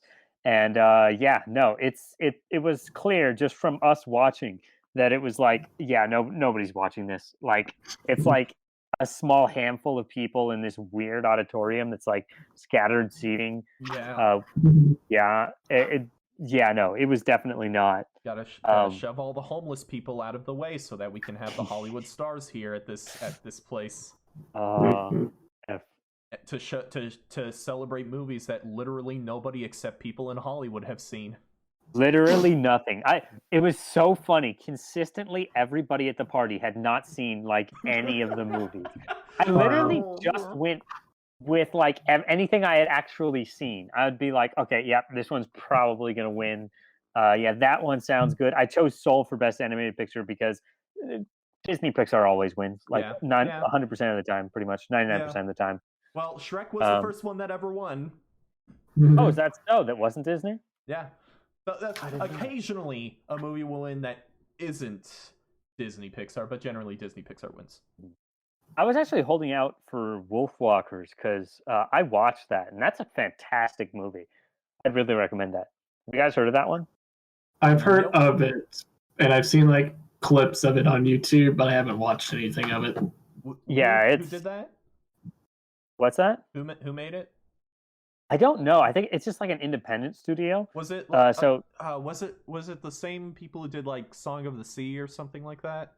It might be. I'm not sure. I really want to see Song of the Sea. Yeah, they have Sean Bean in it. He's absolutely stupendous. Yeah, he plays the father of the main girl. Yeah, he is really, really good. And he actually doesn't die in this one. Hey! So he's got that going for him. Did you know that Sean Bean plays the king in the Final Fantasy 15 movie, Kingsglaive? What? Yes. How'd they get him for that? And they scanned in his face for it too. So he looks completely different from what he does in the game. What? They completely redid him, recast him? Yep. Oh my god. That's hilarious. Some of the stuff around Final Fantasy 15 is bizarre. That's a game I was actually considering because I had like nothing to play, and I saw Final Fantasy 15. I get it for free because of PS5 gets all of the PlayStation classics, and I have it in my library. And I was like, I want to play that, but like I heard it wasn't very good, so I don't know. It depends on who you ask. Some people say it's a very good game with some flaws. Other people say it's trash. Yeah. I think probably people are just angry because it's like the first besides does Final Fantasy 14 have turn-based combat? No. Okay. So well, I mean besides Final Fantasy 14, 12 doesn't have turn-based combat either. Oh, it doesn't. No. And 11 doesn't either because 11's an old style MMO. 12 has a kind of MMO style, but you can set up your party members' AI basically. Mm-hmm. So you can say like if a character is at less than 20% health, throw a potion or cast cure. If attack the enemy that everyone else is targeting, or attack the enemy with the most health, or if an enemy is below this amount of health, cast this. Huh. I never knew that. It's really interesting, and the remakes, the Zodiac Age remakes, are better because you can speed up the game like 4 times, which makes that That game sounds great. considerably less grindy than it was before. Yeah, so I guess I stand corrected. I thought FF15 was the first non-turn based. I thought it was the first ARPG. I think 13 was the last one to have turn-based combat, and even then it was a really weird turn-based combat. Yeah. The last one to have traditional turn-based combat was 10, and even then it was a departure from the rest of the series, which had been doing active time battle system for a while. Mm-hmm. Huh. I just thought the teleporting sword was really cool in Final Fantasy 15. When I watched the trailers, I saw the teleporting sword and I was like, man, that looks cool. I want to play that. And then I never did. I really like the teleporting sword. It is a fun mechanic. Yeah. From what I played of Final Fantasy 15, which was a good 10 hours or so, it was I enjoyed myself. It was fun. I'd rather play that than Final Fantasy 13. Really? Yes. That low? That's actually now an argument that people will have, because there are people looking back on the 13 games with some nostalgia, and I look at them and I go, "Did you play those games?" Understandable. What about the like new 13 they released? What was it? Lightning Returns? Lightning Returns. Is that any good? 13.3. That game, gameplay, it's the best of the series. Of the 13 games. Of the 13. I was about to say Final Fantasy. No. Of the 13 series. But story-wise, it's by far the worst, and this is coming from a series that started off with Final Fantasy 13's story. Understandable. Have a nice day. It's atrocious. Like, the end of the game ends with, like, the world being, like, them going to a different world, and then Lightning being God or something. Oh, cool. It tries to do, like, a Majora's Mask type story throughout the whole thing. It's so bad. And Lightning is even less of a character than she ever was before. And also, if you look at the character design, with each progressive Final Fantasy 13 game, Lightning's boobs get bigger. Classic Japan. Well, classic. It's because Lightning's character designer, who is also, I believe, the director of Final Fantasy 13, he is really creepy with her and treats her like his real-life waifu. No. Oh, no. It's bizarre. Oh, God. Oh, boy. Yeah, that sounds about right. And that's Final Fantasy 16's looking good, though. Yes. It's going back to, like, traditional fantasy. Final Fantasy 14 has literally paid for that game. They have actually said, like, Final Fantasy 16 is funded by the profits we made from Final Fantasy 14. Which makes Final Fantasy 14 fans a little mad, because why can't the money go to Final Fantasy 14? Yeah, understandable. I mean, I already hear 14's already pretty good. I wanna get into Final Fantasy 14, actually. Maybe I'll get into 14 after I'm done with the Old Republic. Well, you kind of you actually have to engage with the multiplayer in 14. Yeah.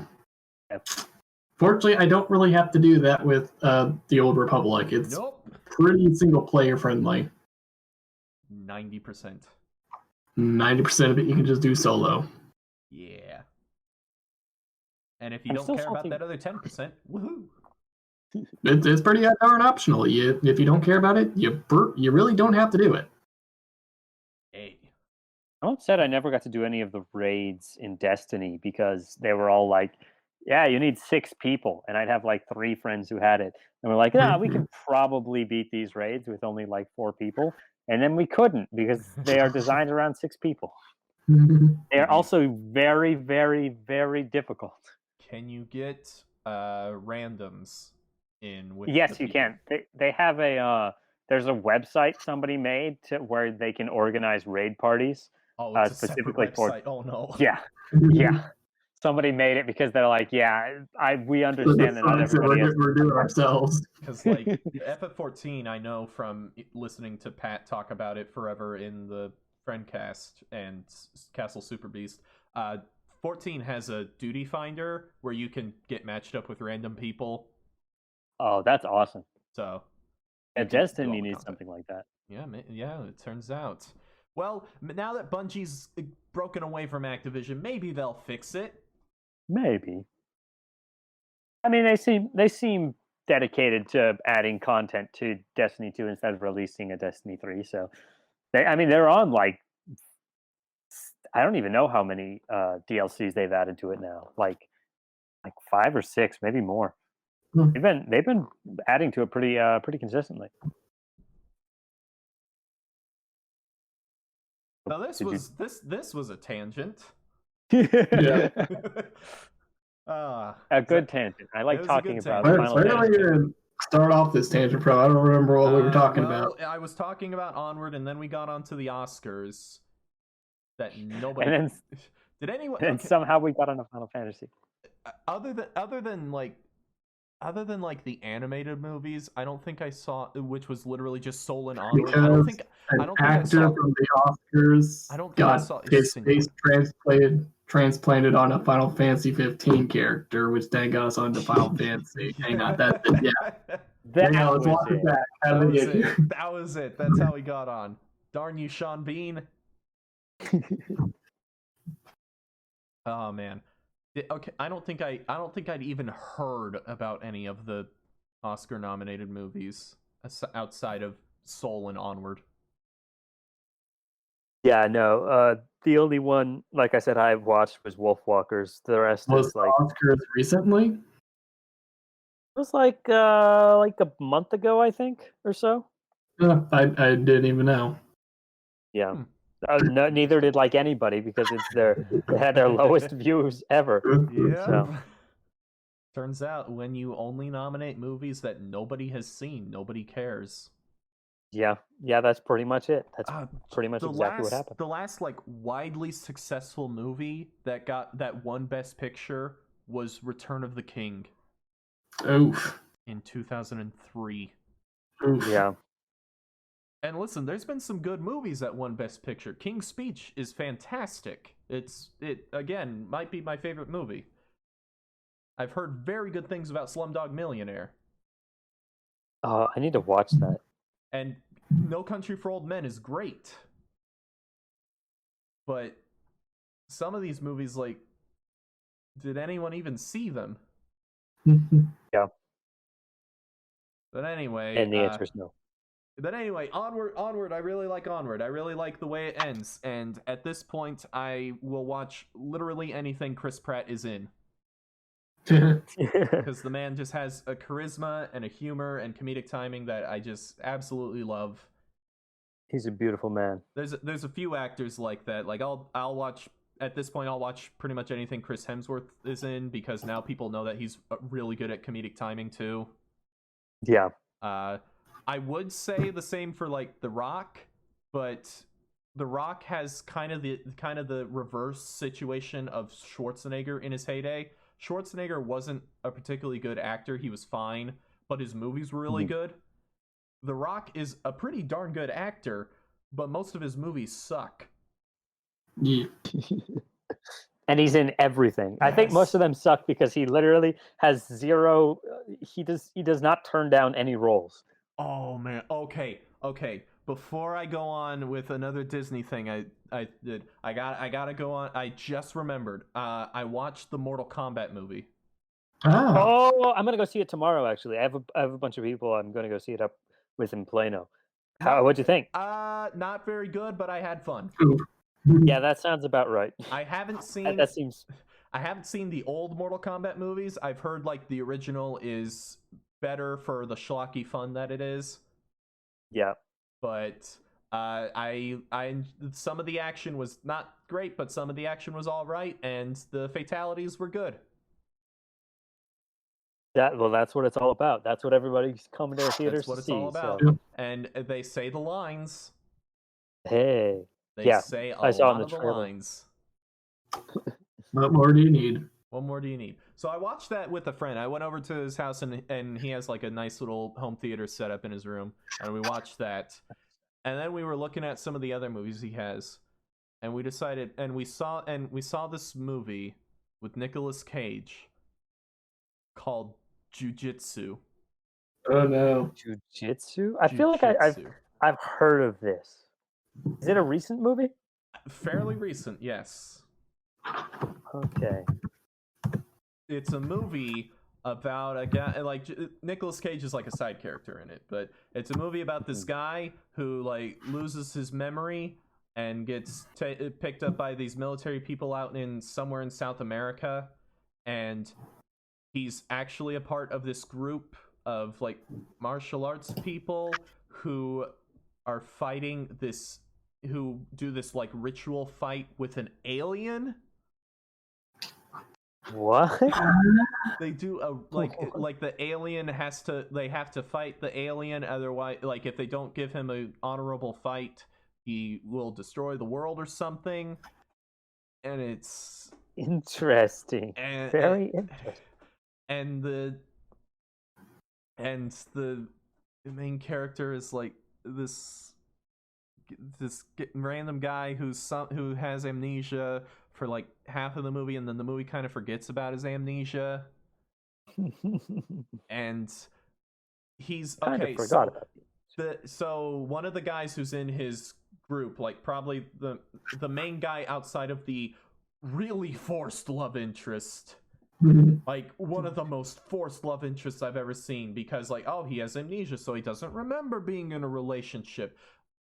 But it's like, okay, you guys have no chemistry because this main actor has no chemistry with what has like about as much chemistry as a block of wood.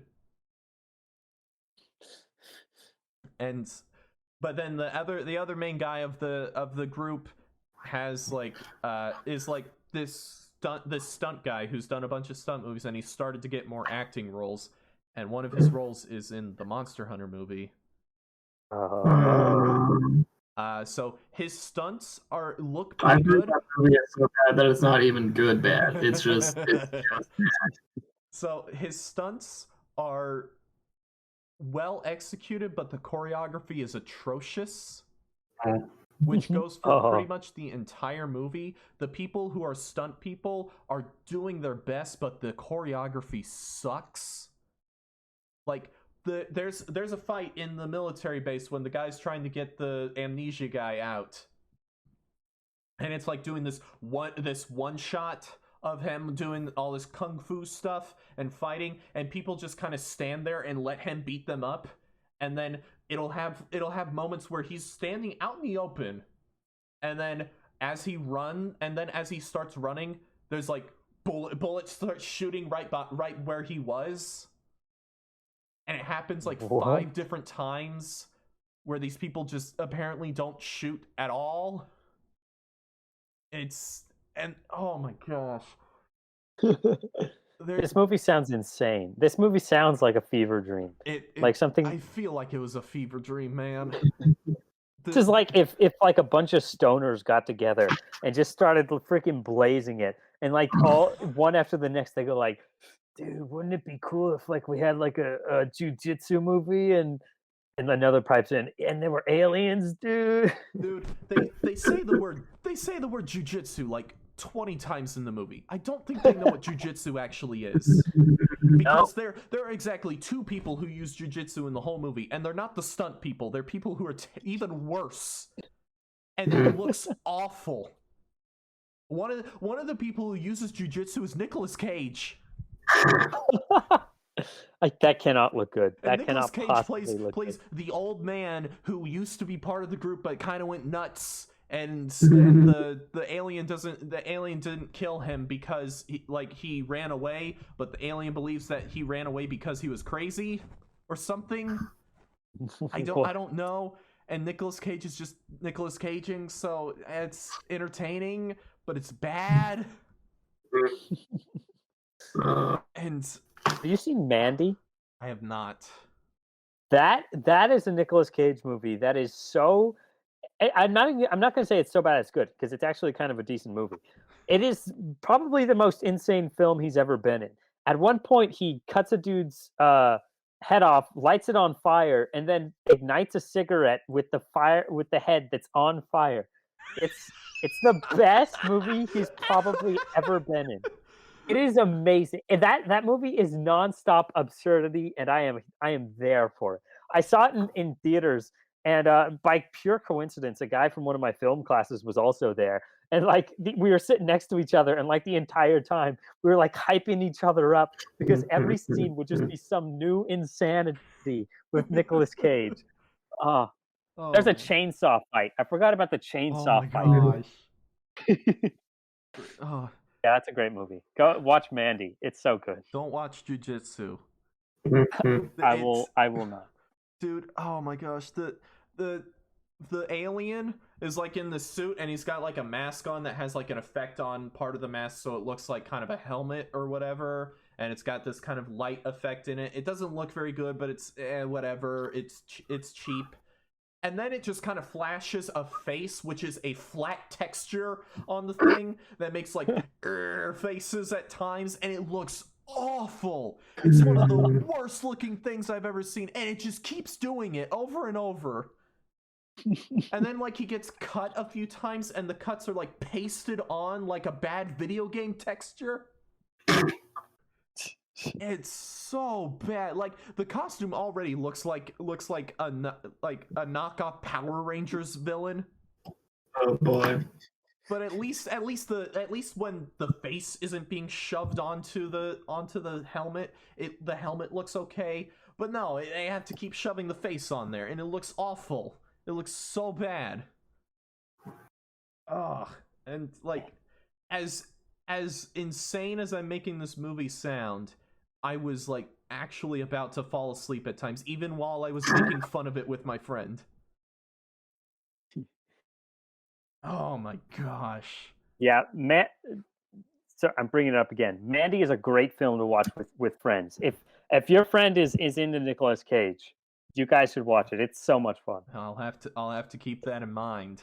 It's so much better than It can't be worse than jujitsu. They talk about jujitsu like it's this mystical like energy of some kind, and I feel like they just use it as a stand-in word for magic or something. Huh. Oh my gosh. I feel like that hilarious. movie was just a scam of some kind. But anyway, on to back to good things that I watched. One of my recent classes was a world history class, and they're going into Asia. So because the person was gone, we watched the original Mulan. Oh, nice. The original, not the live action Thank remake. God. Which Thank God. everyone agrees is terrible. Like the others have their odd defenders here and there, but everyone agrees that the new Mulan is atrocious. Yeah. But the original's good. I don't like it as much as some people, and I like parts of it. I like different parts of it than most people who like the movie. Like I think the comedy is by far the best part of the movie. Oh, 100%. Like I'd agree that. the action's all right. I just love old 2D Disney animation, so yeah. Action's good. Some of the songs are good, and the plot's all right. Shan Yu is not a great villain, but he's more of a ticking time bomb than a villain. Yeah. But have you watched Raya and the Last Dragon? I haven't. I've heard nothing about it basically, except that someone got a YouTuber got into some stupid trouble by comparing it to Avatar. Yeah, that was one of the stupidest things to happen ever. Well, I don't know why people got angry at her. Well, because they were looking for something to be angry about. Because that's what we do nowadays. Yeah. Let's save this. Let's pull out this comment from 20 years ago and act like you said it 2 seconds ago. Yeah, but Raya and the Last Dragon, if you want to talk about like good action, that movie is like almost an homage to like classic martial arts films in that it shows like all of the action. You get to see everything. It's really, really good. I'll have to check it out. Yeah. But yeah, the comedy in Mulan is by far the best part of the movie. Like Oh, like yeah. not even the most obvious stuff. There's a lot of really subtle comedy, like when Mulan is like taking a bath, and then the guys jump in after her, and one of them goes and shakes her hand. She holds out her hand to him like she's expecting him to kiss it. And that's just like a really Nice subtle catch. moment. And the movie's full of just small, subtle moments like that. And Eddie Murphy back in his day had some really bad roles where he wasn't funny, but he's got some good lines in this movie. Yeah. So yeah, that's a good movie. I didn't quite finish it, but I got almost to the end. So yeah. All right. I've been watching, like, I was watching a bunch of Best Friends stuff last time. I found a documentary by, I believe it's Taco Funbox, of the Best Friends, and that was really enjoyable to watch. And then after that, he has a bunch of Best Friends lore videos where he takes all of the inside jokes and just puts in it and just compiles every time they make one of those jokes. So Which must have been insane. That must have been like a 50 billion hour long video. It's like two videos that are both like 2-3 hours long. Yeah. God, that must have taken him so long to compile. I can't imagine how. But the guy makes a ton of Best Friends compilations, so. Okay. But I've been going back, and I watched a compilation of the first Detroit playthrough of theirs. Mm-hmm. Oh, that's got to be golden. Oh, it is golden. And then I had never actually watched it, so I'm watching through the full playthrough of their second time through Detroit, because they went back and did a second playthrough right after the first. So like the first one they like tried to do their best, and the second one they like took like the evil path or something. Kind of, but Pat is making some different choices, but he's mostly trying to not screw up as much. Because in the first playthrough he died for a while. It was every scene he died because he was playing Connor. Yeah, and they That's let hilarious. you die. They let Connor die a bunch. Although one of them wasn't his fault, because it was in the chase sequence where Connor is chasing Kara, and Matt had the controller, and Matt was playing Kara. Yeah. And then he got hit by a car. Oh man, that was funny. So Wooly this time is going full on kill 'em all as Marcus. Matt is making some different choices as Kara, and Pat is more willing to screw over Hank to get the job done. Rip. I love Hank. I know, Hank is great. Connor and Hank easily are the best part of the game. Yeah. Oh, hands down. And I've heard that a lot of that was improvised on set. So can't even completely give David Cage credit for that. Yeah. But then I said last time that I was watching some Game of Thrones. I was at like the sixth episode of season 1. I am now 2 episodes away from finishing season 3. Oh, nice. So I have, as a fan of the books, I have some thoughts. And what are those thoughts? Season 1 for the most part is great, but like I mentioned last time, there are some scenes that are just an embarrassment. Like HBO having their sex scene quota or whatever. Oh yeah. Like the scene where Littlefinger is explaining his motivations while two prostitutes go at it in the background is just that's just an embarrassment. Like, even when I'm by myself, I'm embarrassed to be watching it. Understandable. As I turn my eyes away from the screen because I'm just so embarrassed. It's bad. And season 2 has a few moments like that. Season 3, it's toned down on that a lot, I've noticed. But there's still some issues. Tyrion's storyline in season 2 is pretty much flawless.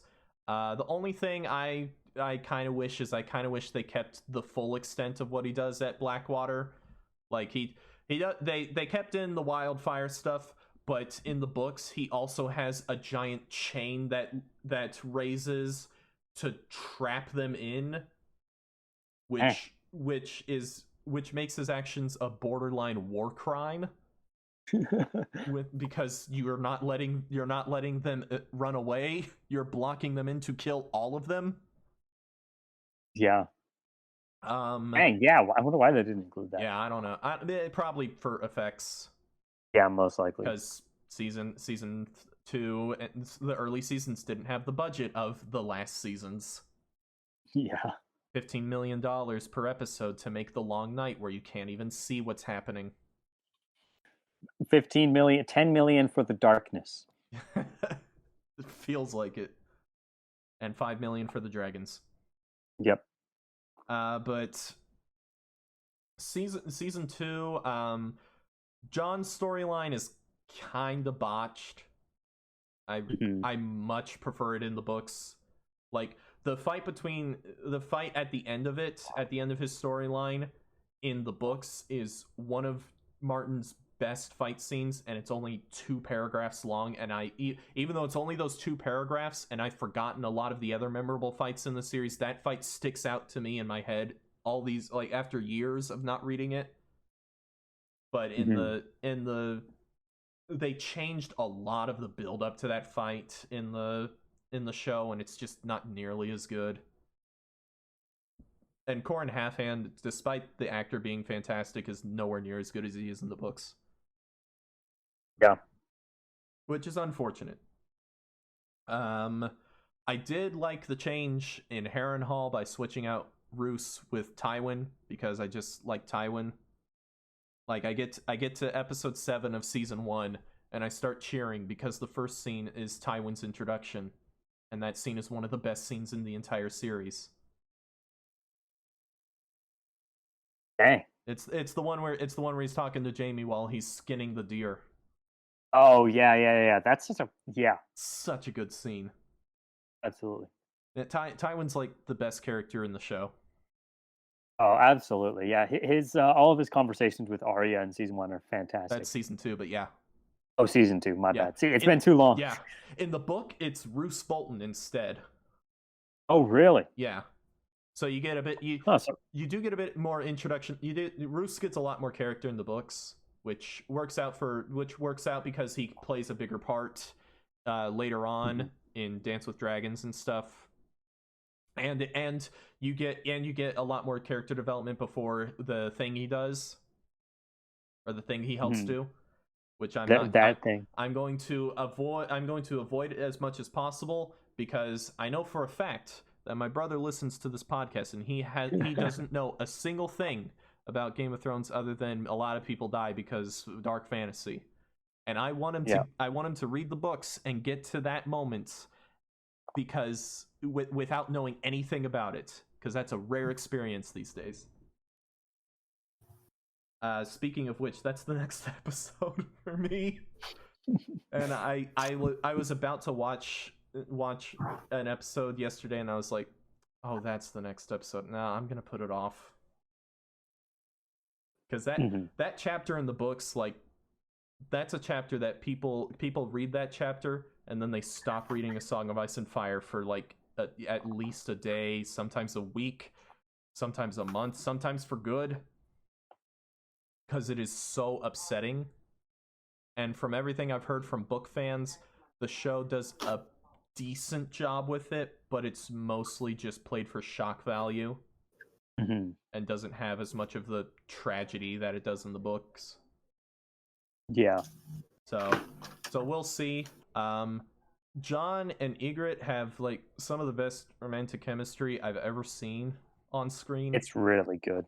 And I totally believe it, because I totally believe that those two got married off screen. Yeah.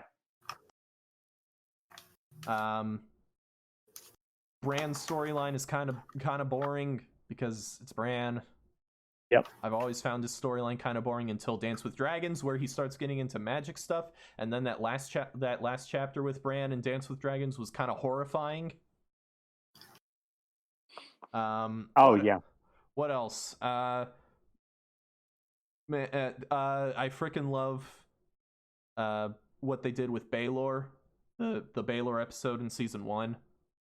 I just, it brought me right back to when I first saw it way back when.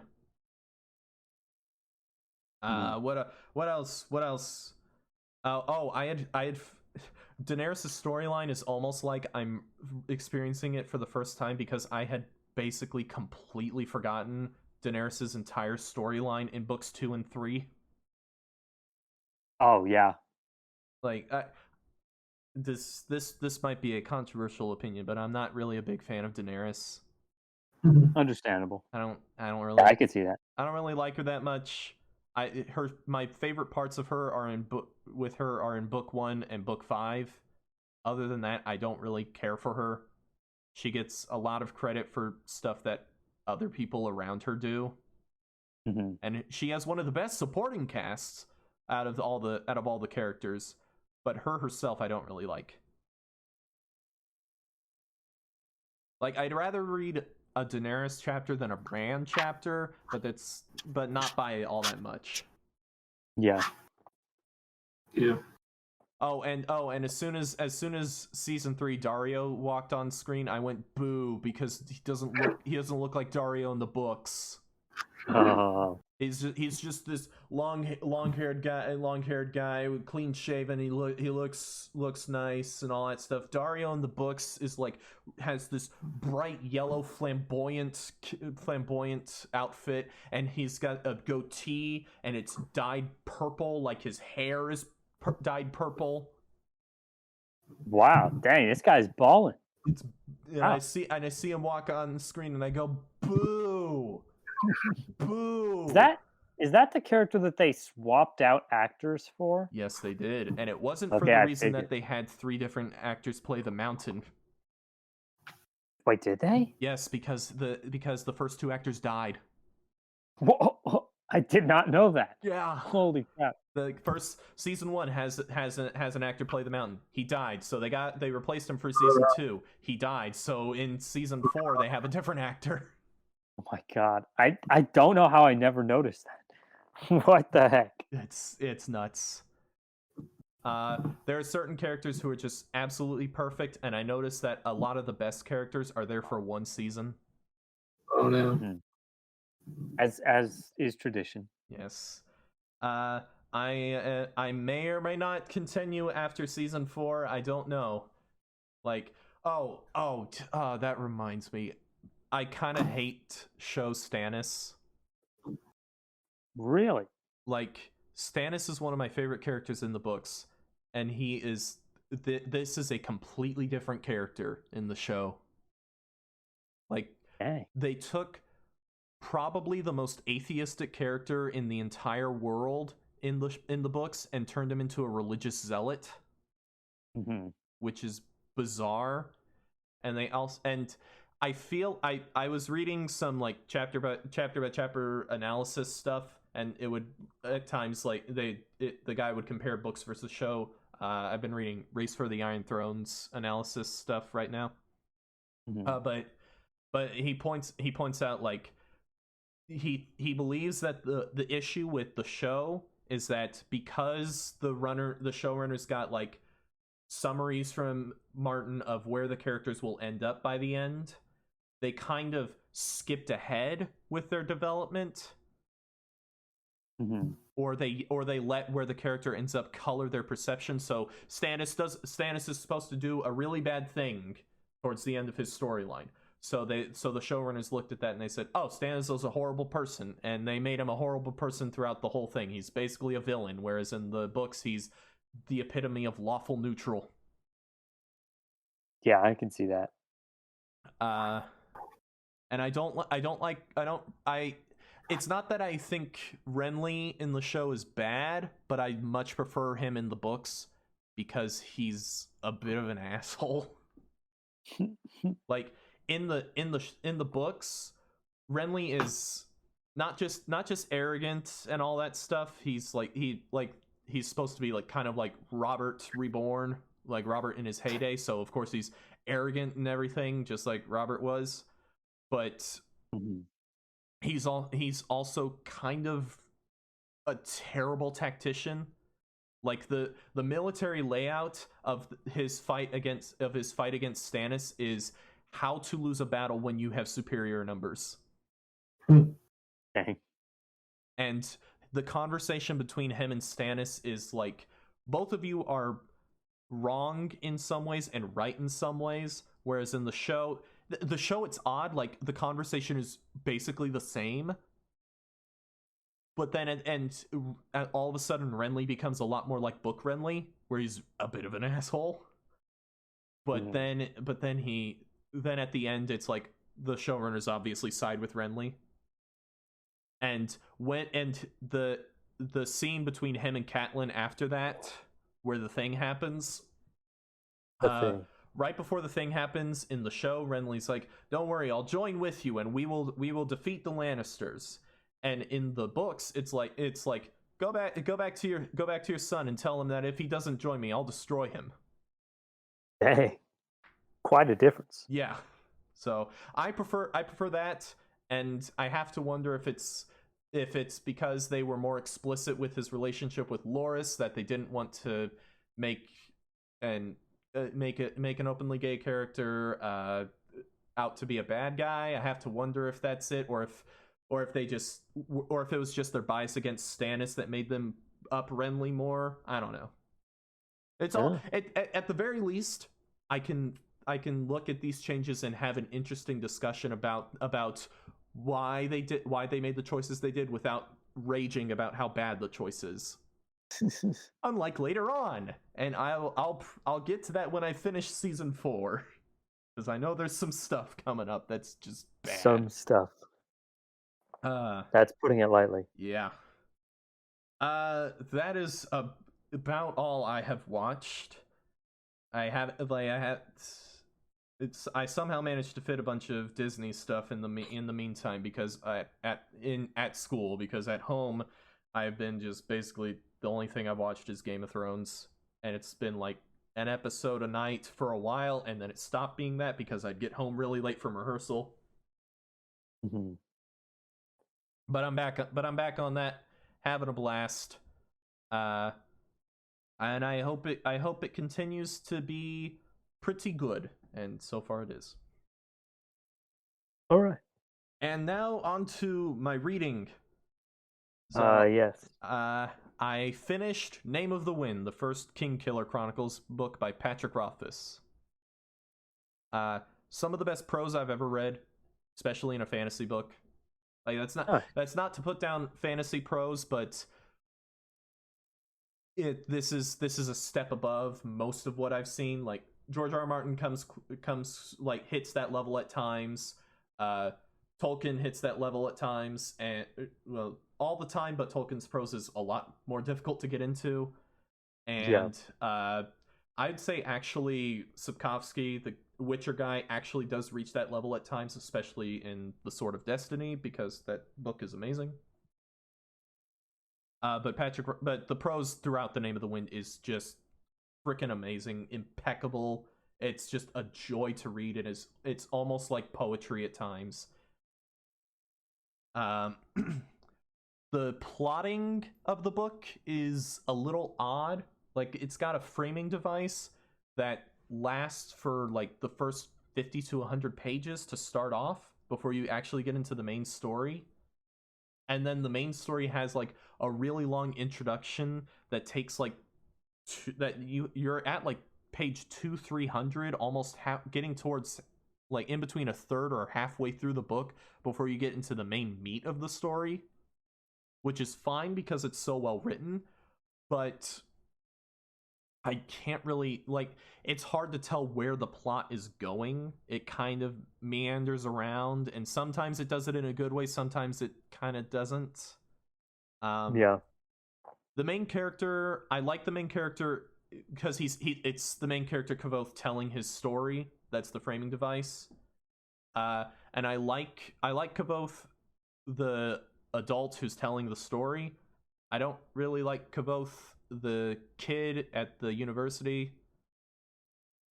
I can see why people call him a Gary Stu, because he has some of those elements, and some of his conversations or his arguments with people where he's tearing people down, I find just a little annoying, but that's my own personal preference.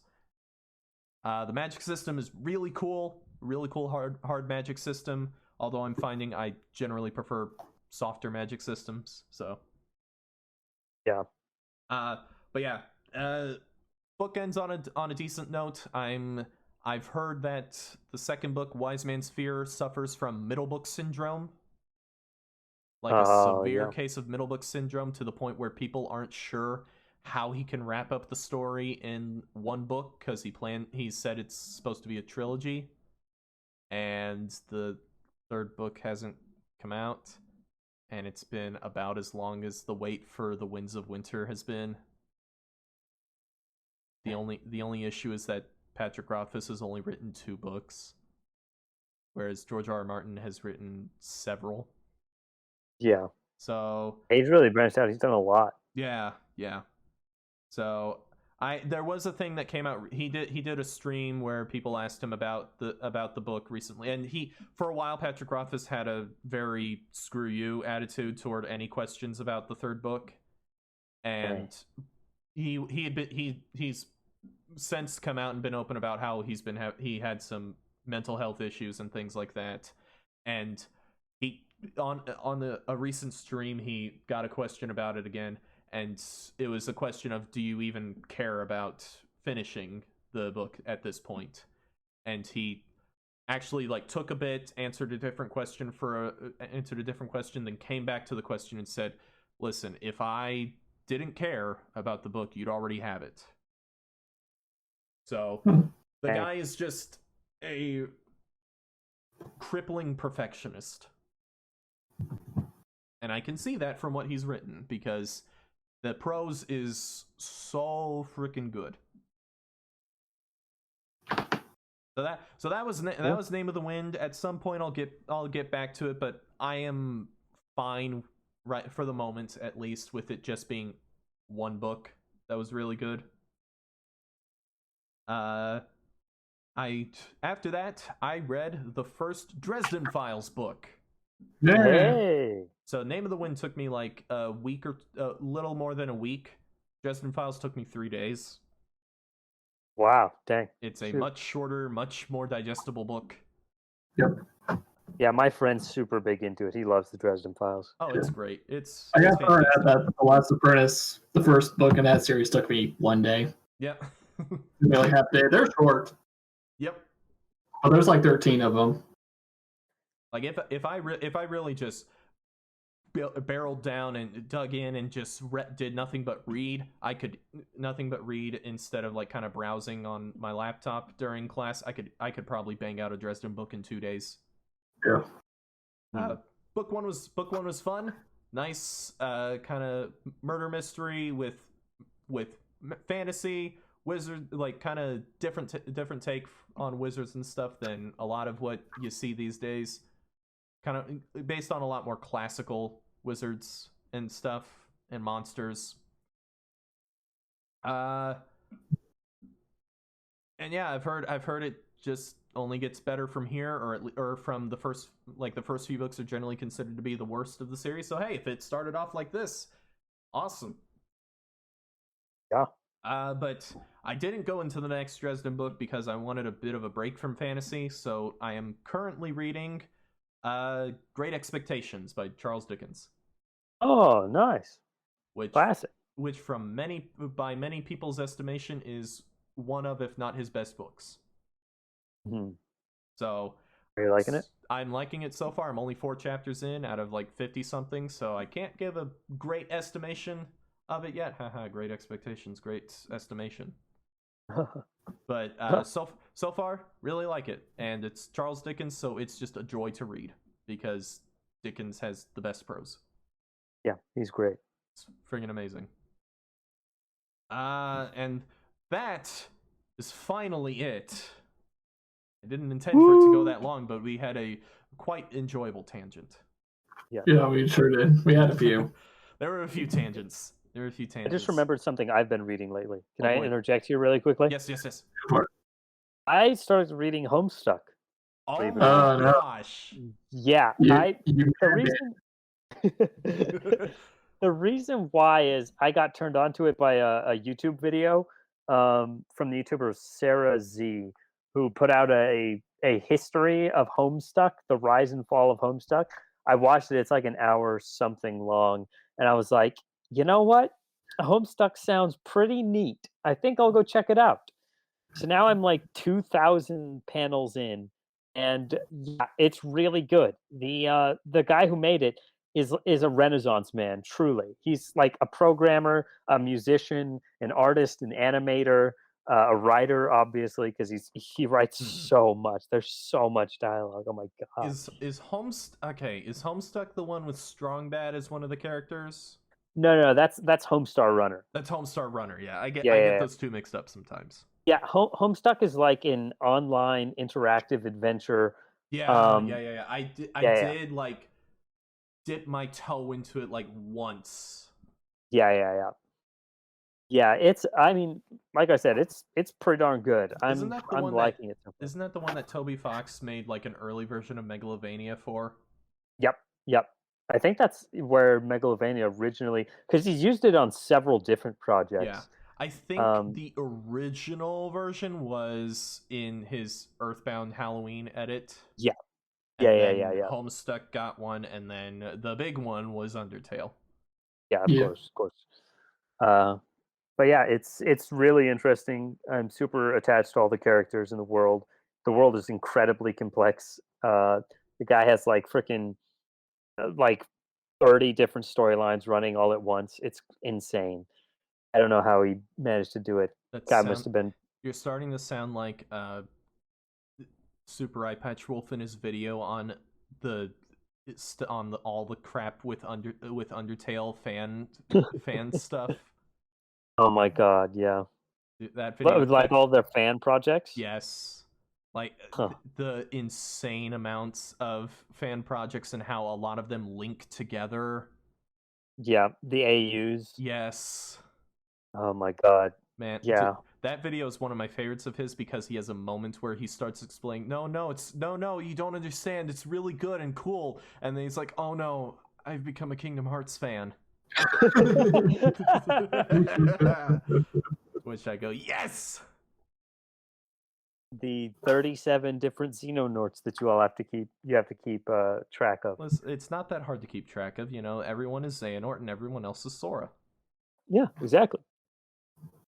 And listen. If nothing else, you can be like me and just laugh your frickin' ass off when it starts doing "Let It Go," but it just inserts Sora, Donald, and Goofy into it. Just, I love stapled in. I love all those screenshots people take of like the Kingdom Hearts characters, like in the standing in the background Disney World. Yes. The best ones are Goofy standing next to Jack Sparrow, and my favorite.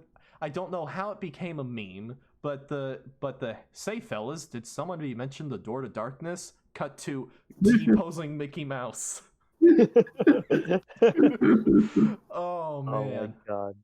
It isn't actually a T-pose. I've seen Mickey Mouse T-pose because I've seen and played the randomizers, and sometimes Mickey glitches out and literally T-poses.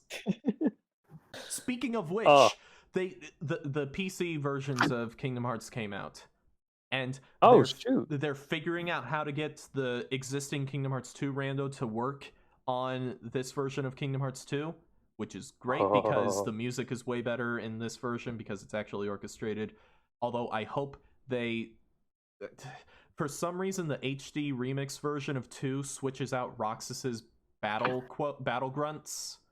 Literally just switches them out with Ventus's, even though they're different characters, and Roxas's are way better.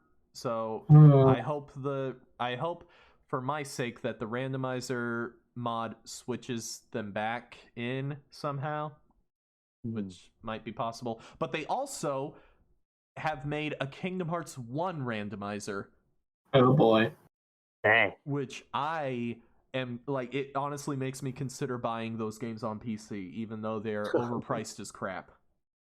I'm sure. You can buy the all-in-one package with every game except Melody of Memory and maybe the Kingdom Hearts 3 DLC for like $20 on PS4 and Xbox if you find it on sale on Amazon, which you often do. But on PC, the games are full price. Dang. Yep. That's why I'm still waiting for a PS5. Yep. One of these days. One of these days. Well, Yep. Well, I believe that is a podcast. I believe that it is. Once So, again, pretty decent way. I guess the title this time is going to be something about tangents. Tangents. Yeah. A tangent about Final Fantasy that went on for 15 A tangent minutes. about Sean Bean in Final Fantasy. Sean Bean distracted us all. Sean Bean distracts us all. There we go. That's not a bad title. Distracted by Sean Bean's face. Distracted by Sean Bean's face. Goodbye, everybody. Goodbye. Sleep tight. Goodbye. Don't let the bedbugs bite. Hey, Spotify. I don't have another one lined up, though.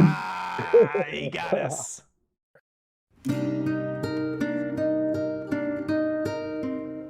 'Cause